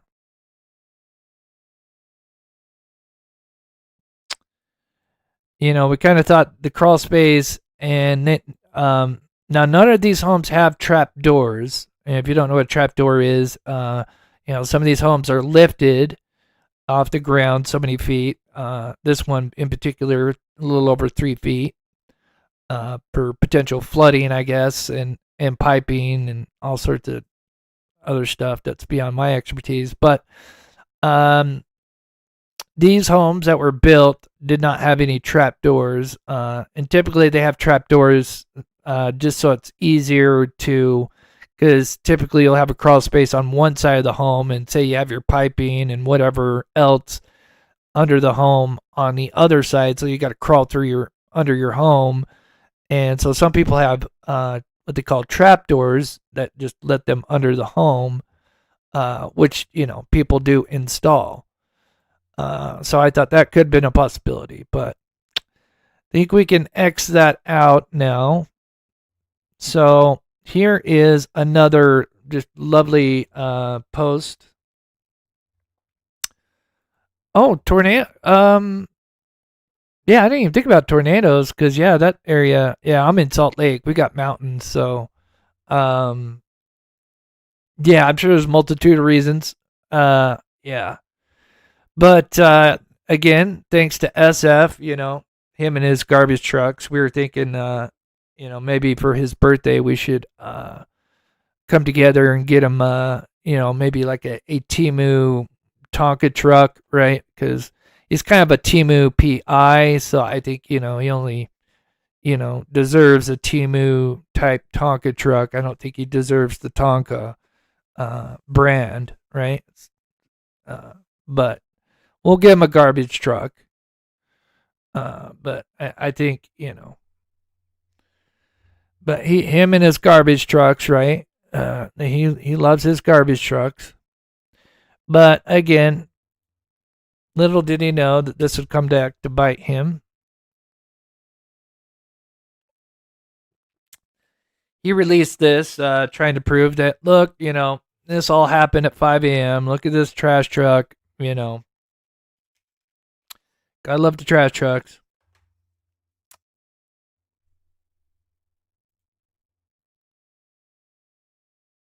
Yes, Michelle. Yeah. Not to get sidetracked, but yeah. Yeah, she was right.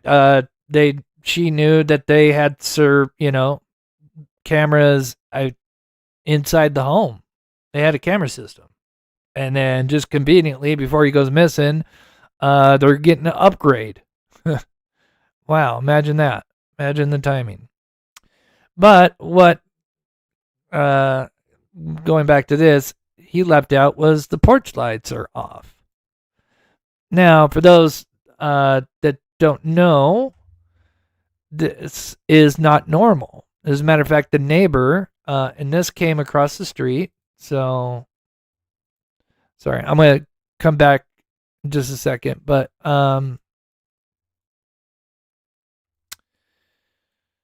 neighbor lives right here, and they overlook.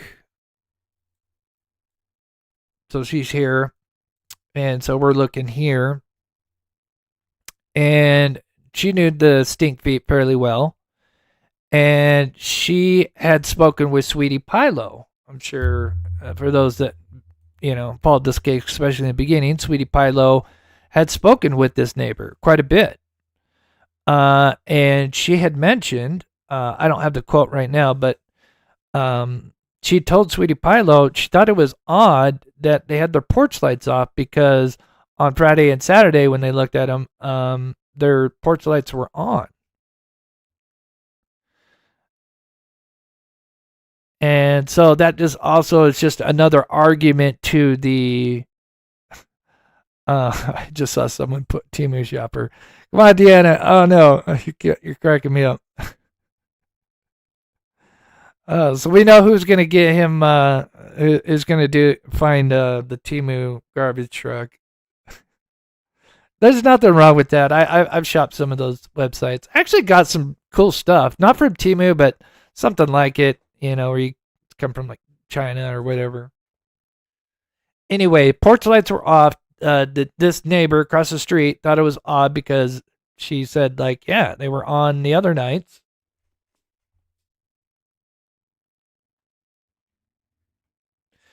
And again, thanks to Silver's on the scene and his family. There's the floodlights. Look at that. Perfect. I mean, they just match up so nicely. But as he comes around the corner, and this was the first year. I forget the exact date. But look at that. Porch lights are on. So, but that night they were off. So this kind of comes full circle as to, Katie brazenly coming out the front door with or without Sebastian, then with the flashlight. I don't think she had the flashlight on, right when she came out. I think she waited till she got to the ditch or close to the ditch. Here's the other argument to this. is, a lot of people don't know, is they had a keypad lock. I know that was out there.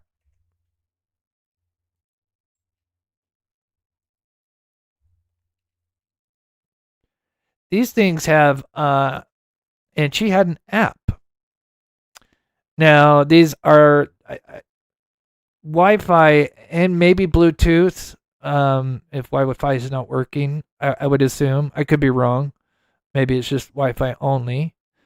But you have an app, and just like any app, especially just the same thing as like a Ring Cam, when things are spotted on your camera, and if you have your notifications on, you're going to be notified when somebody's coming in or out, right? And it logs it. And they did have this setup. Well, a particular group that I'm not going to name, but pretty well known, was working on the case in the early days.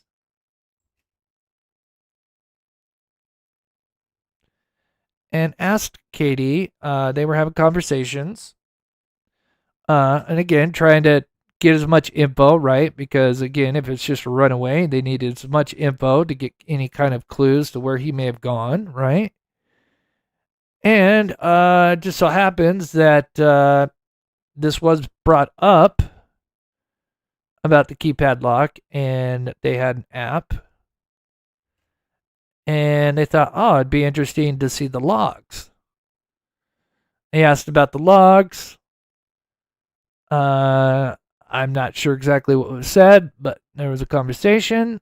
And then after they asked about the logs, and again, this is a pretty big group. After the question about the logs, KK ghosted them. So, did she want to know?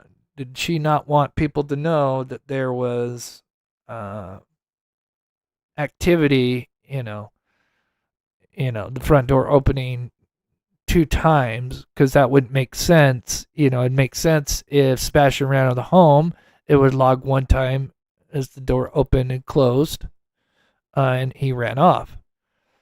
But if it opened at 3:03 a.m. or 3:04, and probably just 3:03, and then at 3:06 and 51 seconds, or basically 3:07 a.m., there's another log. Well, that's not good.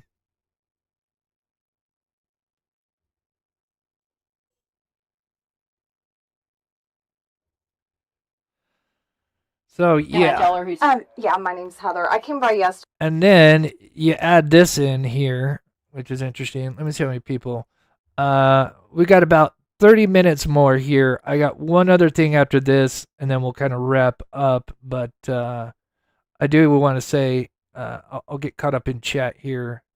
We still have over 700 people in here, and I really appreciate everybody taking their Sunday evening, morning, afternoon, wherever you're at, to watch the show. And I'm hoping, you've got a lot out of this. But here is Heather. Sometimes I call Chloe, so I do apologize. Just a little part of when she was first investigating this case. And this just also reinforces that they didn't want people around their property for multitude of reasons. Oops. Yesterday. Hi, Katie. What can I do for you? Are you the woman that trespassed my property yesterday? I actually didn't. I walked down your neighbor's property and then down the easement and then up the other side. That's not an easement. I own that. That's my property. Well, the fence says no trespassing. I didn't come on the property. That is my property. The easement, that's a public easement. I own it. It's mine. I own it. I am here to try to clear you, so... I don't need you to clear me. So, I don't know why you're being defensive with me. Okay, so can I ask you a question? Absolutely. First, can you identify yourself? I did already. My name's Heather, private investigator. Well, you're coming to my house. And you're I am. I'm investigating the disappearance of your stepson. So do you want... Now, for those, I'm sure most of you guys know, but one thing they do not like, or Crispy does not like, is when Katie is talked to alone without Crispy there. We know Crispy does 99% of the talking. There's a reason why. Again, if they were innocent, you would think they would have no problem speaking, independently. But again, you cannot speak with Katie. Want him found or no? Because if you do, then why would you have a problem with me coming to talk to you guys? Well, real simple, because we're asking you questions and you're telling us that you can't answer those questions. So why should we answer any? I absolutely did not trespass. There's no such thing. There's nothing. There is a such thing as a public. What did she answer? It's not posted. I own it. I have signs on. Okay, your fence has a sign. I didn't talk about. 3 foot inside of the Okay, property. take it up with. If you want to report it to law enforcement, do it. Take it up with them. I am trying to help. Okay, so if you want somebody to help you, that's what I'm doing. I mean, this is early days. What, like first month, maybe, into the case? Maybe 2 months at best. I think this was March or April. As a mother, again, you would think would do anything to find her child, and she's more worried about trespassing and easements. So calm down. Talk to me like civil human beings. I'm trying to. But I know a lot of you guys have heard this. There's just one part I want to play. It's coming up here that it just tells you a lot about one of the issues, and I kind of know why. Help find him. I've been talking to sex offenders in the area. Law enforcement has done that. Okay, and I'm going to do it too because I'm working it too. And I have that right, and the person that hired me has that right. Anybody has that right. He's also blatantly accusing me of murder when I didn't. I haven't accused you of shit. I didn't say you did. I said he did. Okay, well, I'm trying to decide who is on my radar and who is not. I've talked to sex offenders. That is my focus right now. In my mind, you're not a person of interest, but I'm coming here trying to talk to you. It's not a good look to trespass either. Like, that's my What it looks like, ma'am. It's posted all 4 ways. I just came from the TBI headquarters in Jackson, Miss. Honey, I'm going to tell you, as a PI, I have a lot more leeway with things I can do and people I can talk to. And this isn't my first rodeo. I've worked cases like this before. I have gotten information that TBI or law enforcement's not able to get, and I have passed it along, and it has helped the case. I mean, that's all I can tell you. I'm sure they're real happy about that, right? What have you passed along that's helped this case? I just started working this case. I haven't even got a chance to talk to you or Katie yet. Well, here's the thing. Yeah, they want to know. Hey, they want to know, like, hey, you got a little surveillance footage that you shouldn't be having. That anyway. You're not talking to her by herself. Period. Okay. You're not going to talk to my wife. Fine. Set up an appointment with me. Do you want to do that? I can come back. I mean, I can respect your time. I'm not trying to be this. Whatever. I mean, I really think everybody just needs to calm down. Emotions are high, people are flinging mud, and it's just getting drama and stupid, and that is a terrible disadvantage to Sebastian. Right, but let me inform you on something. You're not the one being threatened here. I think everybody's being threatened. Did you know there was a drive-by shooting last? People being threatened. Bullshit. Okay, all right. I mean, I don't understand why you guys are coming at me. I didn't do anything to you. Okay, well, first off, you came to my house the other day. Yes, yesterday. Right here. This is the main point. I just because I kind of know, and I'm sure most of you guys could kind of assume why he's going to mention this. You walked around my fucking property with a videotape and took pictures. Privately. Why are you so worried about your property, right? Because again, if you got a potential runaway, you'd probably want to know, the surrounding area, to get a lay of the land of maybe the direction he may have gone. Is there something that is going to lead you more towards this direction than another direction? It is fucking posted all sides of that property. All sides of the property. I mean, that's all they're worried about, right? And that just kind of go back to they had cameras before he went missing, and they're upgrading their stuff. I think one of the interviews where they're holding hands because they're too emotional to be on camera, yet they were on camera at least once or twice before that, or at least did one interview before that, but then they're too emotional 2 days later, I forget.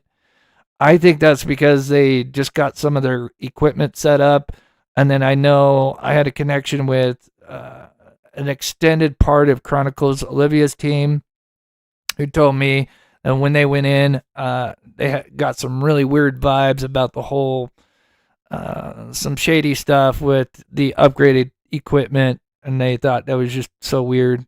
I mean, the easement between houses is not usually. I own it. I own half, my neighbors own half, period. That's not public. There are no... I mean, there's no... So anyway, property lines, that's all they're worried about. You know, not about Sebastian. She's there to help Sebastian, but they're worried about property lines and easements. I know it's gone over. So final thing, and I just kind of want to reiterate this because we got a lot of people in here, so some people probably missed this.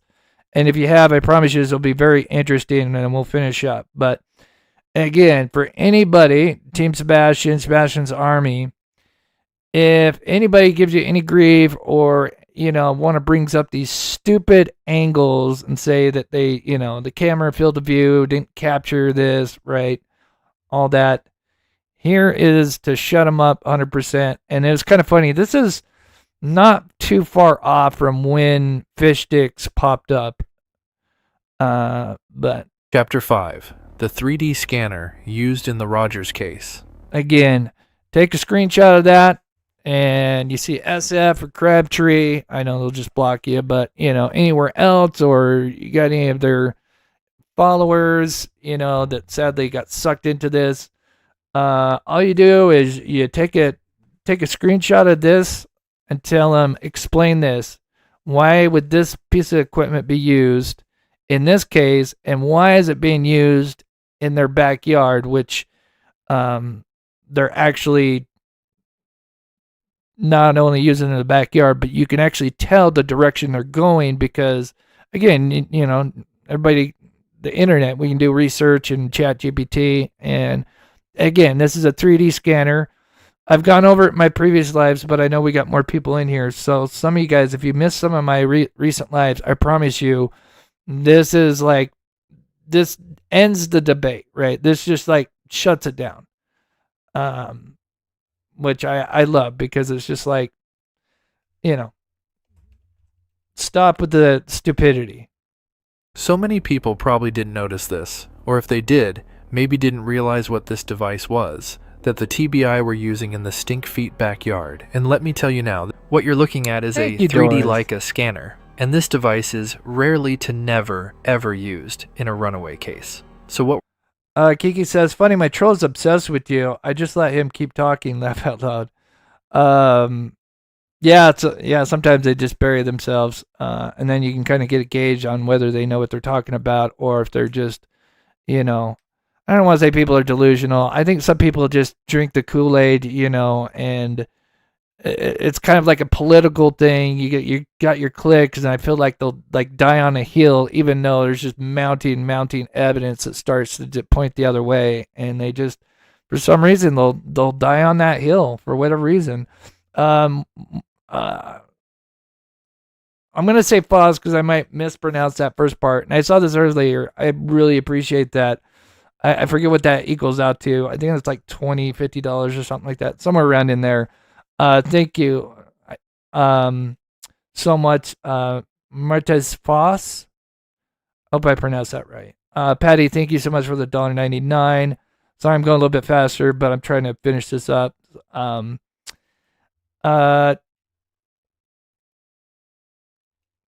Chantel Shaw? Oh man, I'm sorry if I butchered that. I'm gonna go Chantel. I think I got that part. Man, I'm so sorry I'm mispronouncing this. I want to say Chantel, but that's only how I know that first part of it. So I do apologize. I can't pronounce the whole thing.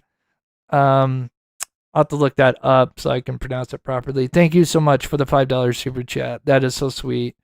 Rachel, huge supporter. God bless. Thank you so much for the $10 super chat. Patty, again, with the $1.99 or $1.49. Thank you so much, Patty. CP and PI talk a lot about Jackson, Tennessee. Oh. CP misspoke. TBI is in Jackson. It's off to I-65 going towards Memphis. FYI, Chris. Oh, I think I know what you're talking about. Yeah, in one of the interviews or something like that. Yeah, he meant, I think I know what you're referring to. Yeah, that's interesting. Okay. I promise you, if you have missed my last two lives and my video, I promise you this is worth it, and we'll finish up here. But again, this is the ammo anybody can use to just shut down the debate. What were they doing with it and why? The 3D scanner was first commonly used for vehicle accident reconstruction purposes. And will only get better in time, which is so cool. Such as investigations, crash analysis, and so on. But then it became more mainstream and now used in the forensic field for homicides and more, which scans entire 3D environments, such as crime scenes or where something nefarious took place, and freezes it in time, now allowing you to know everything about that environment, such as height, size, and distance from one object to another. So why the Sebastian Rogers case? Well, if they have a case such as this one, where they believe nefarious activity was caught on surveillance, but there are still questions that they need to be answered, such as where did the lights come from, where did they go, and more. They will scan the area where that activity was taking place. Let me repeat that. Where they believe the activity took place. And yes, that is the TBI using this 3D scanner in the Stinkfeet backyard. So why were they... So I'm going to pause it right here, and this is what's interesting. So notice where they're at. They're in the corner. They're on the north part of their backyard. So they're, this is the, the angle of this picture. That's Carly's home right here, and then to the left would be their opening right there. But they are in, let me repeat that, they are in the backyard of the Stinkfeet, and they're in the corner, because you can see the fence line. And this is very important because, as you can see, it's on a tripod. These devices, if you don't know about them, they are anywhere from 5 to 6 figures. This isn't something that they just bring out on a whim. This is literally, you can Google this yourself. These devices are rarely to never used in a runaway case. These are typically originally used for accident reconstruction. Then it got more mainstream where construction workers used them, and then now it's used in homicides and basically for forensics. And again, not everybody has one of these devices. That's why that's the TBI they're using it. They would probably have one of these devices. But right there, they just took a 3D scan. Now, you're going to see in this next clip, you're going to watch 2 people walk in tandem. There's a reason why they're doing this. They in their backyard? As you can see here, what they do, so if you ask it when they have to scan a certain area, when it comes more to homicide, forensic, open investigations, stuff like that. And, if they got an area that's, not just one area they got to scan, what they do is they take either 20 paces or they move 50 feet or 15 meters, however you like to measure. But notice they're walking in tandem, and now they're halfway, from this field of view now, they're kind of maybe a quarter of halfway from the top of the yard where they were originally. And notice they're walking in tandem because they're both probably, and I believe that's a woman next to him. I'm not 100%, but it does look like a woman. Notice they're walking literally in tandem, and they're counting out 20 places. So as you can see, they are literally taking steps at the same exact time. And I think that's done on purpose so they can get that perfect, approximate 20 paces, 50 feet, 50 Good meters. question. Well, you can see that they just took a scan near the north part of the Stinkfeet backyard. And in this clip, you can now see them moving forward, still in the backyard, but closer to the common area. And this direction tells us everything. So we know the starting point, which was here. And then if they're going south, well, that just tells you this is very important. Where they're going. Because they are taking scans every 50 feet or so. And what they likely did is took 2 scans in the backyard, then made their way towards the common area, and then likely took a scan in the street where the car was captured here. So how can they utilize these scans? With the 3 a.m. video. This is where it gets really exciting. And this is all done for the 3 a.m. video. So we know that the flashlights moved, next to trees, a gazebo, and other objects around the common area. Here's an example of somebody using 3D scans with a photo to get the approximate height of a person using the environment around them. I have placed the image and aligned it to the 3D data. Not only that, And so you can see now, again, it's hard to find ones where they incorporated actual security footage. I'm sure there'll be eventually more and more. You can see where he took some scans. You can see the actual scanner. And he took a picture, and it was actually a picture of himself. Maybe his buddy took a picture of him. And he's trying to act like he's like a suspect. And so now he scans the area, and because now they can go into 3D mode, go anywhere around this image, and they can get the approximate height of this criminal. Created a foot point of where that person's foot They can meets get the shoe laser size. scan data. Now, because that picture is now aligned, you can now take a vertical value. So that is how I've managed to recover the height from a still image. This same technique can be utilized with the 3 a.m. surveillance footage. So, Man, yes, isn't that not cool means as shit, or as the what? flashlights move next to objects like a bush or a tree, they can figure out the height of the person and or the light source. Perhaps figure out if they were carrying one or if they had a headlamp on. They can also get an idea of the speed they were walking. And finally, they can use this technology to figure out the size of the car, to get a better idea of the make and model, believed to be a post-2014 mid-size Crispy, sedan with window no up. license plate. Crispy. So I asked... I tried. So yeah, these clowns right here, you tell them, Arnold, you tell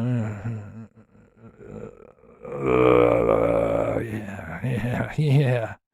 You tell them, Arnold. These clowns, you know. One other question I have. Just absolutely wild. But yeah, so if anybody missed, you know, my last few lives, and I have a short video on that with the 3D scanner, but there's so much they can do, and they can incorporate the 3 AM video and then literally go into those scans and then go behind the flashlight, go next to it, and any object that flashlight passed by, they have the exact measurements of any bush that light passed, any tree, any home, any bricks. They'll know if they're handling the flashlight, if they had headlamps on, and if they did that, I've mentioned, then that would be amazing because then they'd be able to kind of get an approximate height. And then they could also tell, are they, you know, subject 2 is the reason why maybe they're moving more gingerly than subject 1 is where they maybe moving Sebastian. So much. But I promise you, we will never see fish sticks. I'm calling it now. We'll never see fish sticks or Crabtree answer this question. Because they know this will shut down their whole, you know, field of view nonsense and all that. Shut it right down. So, yeah. No, unfortunately, Kiki, it would have been day 3. I mean, not to say there couldn't be something out of the box like that, but I think they were out there on day 3 because remember, they got the footage on day 1, late day 1, reviewing it that night, and that's why the Amber Alert went out day 2. And then I think they came out on day 3 is when the footage first was seen of them. Because you can tell it'd still been raining because it kind of rained that beginning of the week or whatever. So, I mean, it's possible, but remember, you know, there've been so many people walking, you know, for those first 2 days. But sure, I mean, it's certainly possible. Oh, thank you so much. I appreciate that, Olive. Ooh, more. Yeah,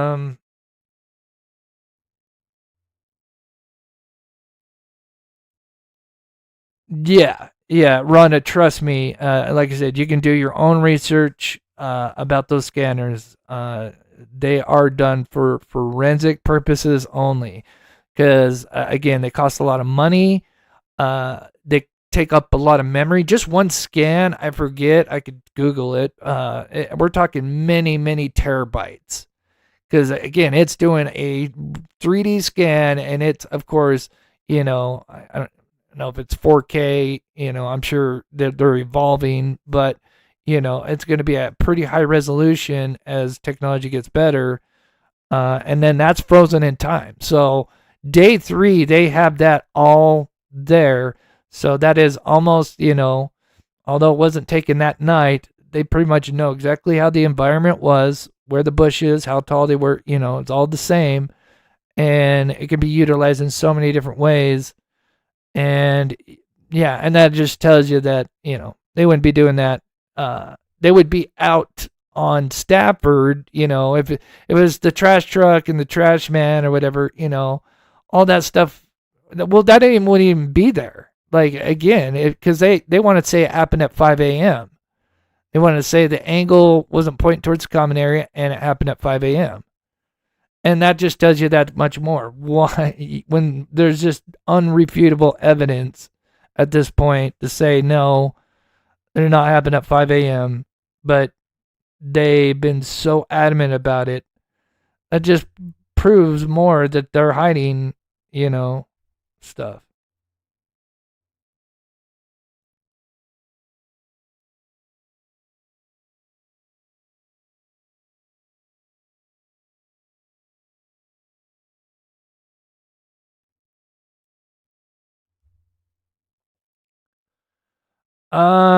The shed. Oh, Harley. Are you talking about this right here?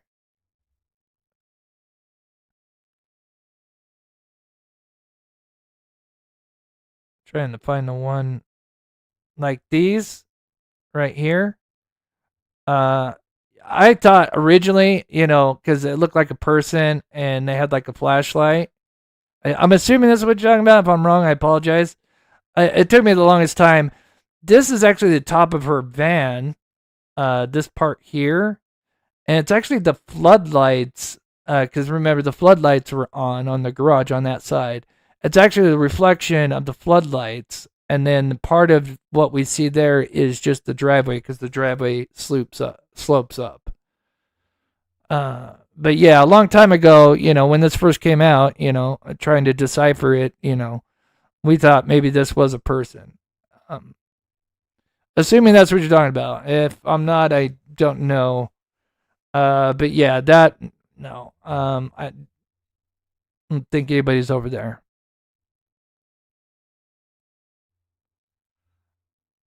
Julia, love your work. Are you single?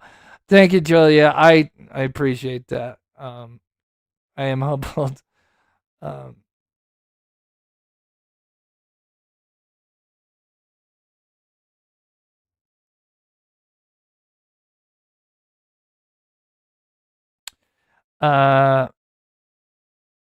Yeah, strange lights. Yeah. Again, I think, Harley, if maybe you're in my live, probably a year ago when this came out in February. It was just like on the verge of the first anniversary when this all came out. And, so we were all still kind of deciphering, and it did look like, but this ended up being a tree, which is weird because you can't see like this part. I don't know. The light must have kind of wrapped around it somehow. But yeah. So anyway, but yeah, I'll finish there. I guess the last thing I'll leave with is the last argument would be, with the Amber Alert out, why didn't they have a vehicle? And we kind of went over this in last live, so I'm not gonna. This is just the last 5 minutes here. And my theory would be that there's a possibility, because, most Amber Alerts we see something like this, and sometimes they don't know, like, they know the kind of vehicle, but they don't know, like, they don't have a license plate or anything. They just have a potential suspect and a vehicle, or a vehicle, whatever.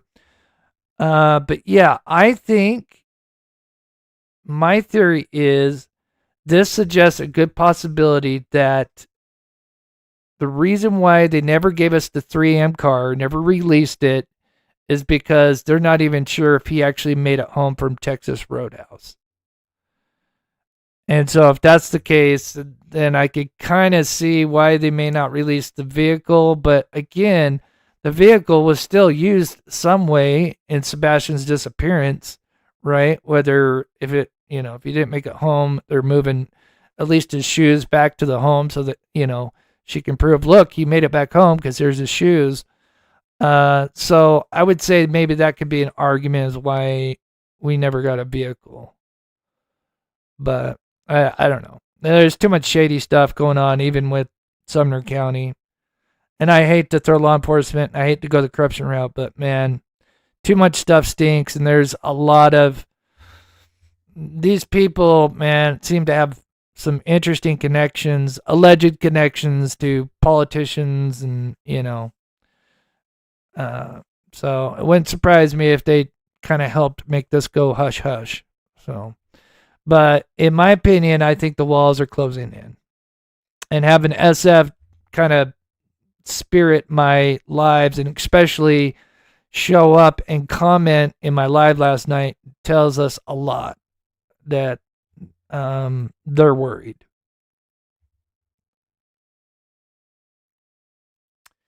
Yeah, I haven't thought about. I have to look. That's a great. You know what? That's a really good question, Lona.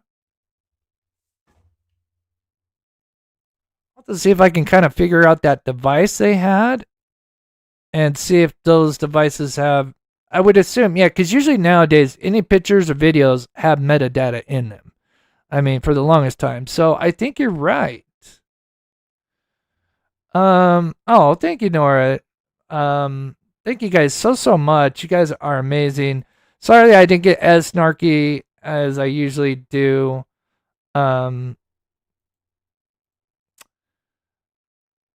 Sometimes,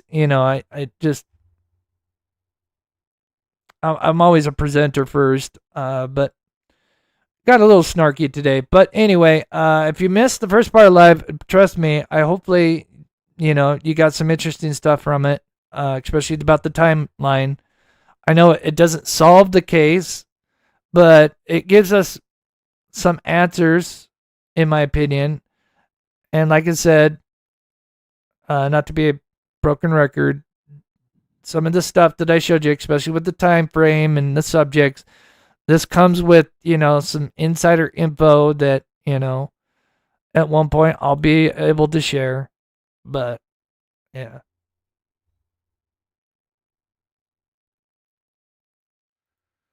Good to see you, officer. I appreciate it. Yeah. No, I do not think he wants this case solved because the good old 1 year anniversary con will come out. All the attacking of Seth, people finding out that he had a relationship with one of the previous PIs working on the case that was working with Seth that kind of had a bad experience. And I think this was kind of almost a vendetta in a way to kind of, get back, mess with my girlfriend. I'm going to, get hired on by the PFs and throw you under the bus type thing. Yeah. So anyway, it'll all come back. I mean, you made your bed, you've got to lay in it, buddy. So anyway, thank you to all my wonderful mods, of course. I know I've been doing a lot of lives lately. I missed, I was kind of gone for the first week, so I'm trying to kind of do makeup lives. So I may be back live tomorrow or Tuesday. We'll see. I may take a day off. I don't know. But always, you can go check out my Facebook group. I always let people know by 4 p.m. Eastern if I'm going live that night. So. Oh, Lions. You were just here for me to say goodbye. But I promise you, I would go check out the replay. I think you would get it. I think you'd get something out of it. But yeah, thank you to my mods. Thank you to my members, my patrons. I am going to put something out soon for the Patreon as well. And yep, with that, next week, I don't know about next week, or it'd be this week. This week or next week, we'll, for for any new members, because it's members only, we do pet outros for them. There's any new members, we'll get their pets so we can put those pets out there. But with that, I'm going to play the pet outro, and we will see you guys either tomorrow or Tuesday. So God bless you guys, and thank you to everybody. And again, if I missed a PayPal or Venmo, I do apologize. I'll thank you in the next live. God bless you guys. Stay safe. I got you in my sight. I keep all the words you said to me. I get you on your knees. Rewrite all the things you said that I should be. I'll get you, now you'll beg me please. Hey, now I'll stay away. You were never meant to save me. Now I stay away. I'll hear you say you're sorry. Hate I even loved you. Hate I fell in love with you. Hate I even loved you. Hate I kinda fell in love with you. Hate I even loved you. Hate I fell in love with you. Hate I even loved you. Hate I kinda fell in love with you. With you, I cried with you. Now wanna be alone. I lied for you, I tried for you. You wouldn't play alone. I got you in my sight. I keep all the words you said to me. I get you on your knees. Rewrite all the things you said that I should be. I'll get you, now you'll beg me please. Hey, now I stay away. You were never meant to save me. Now I stay away. I'll hear you say you're sorry.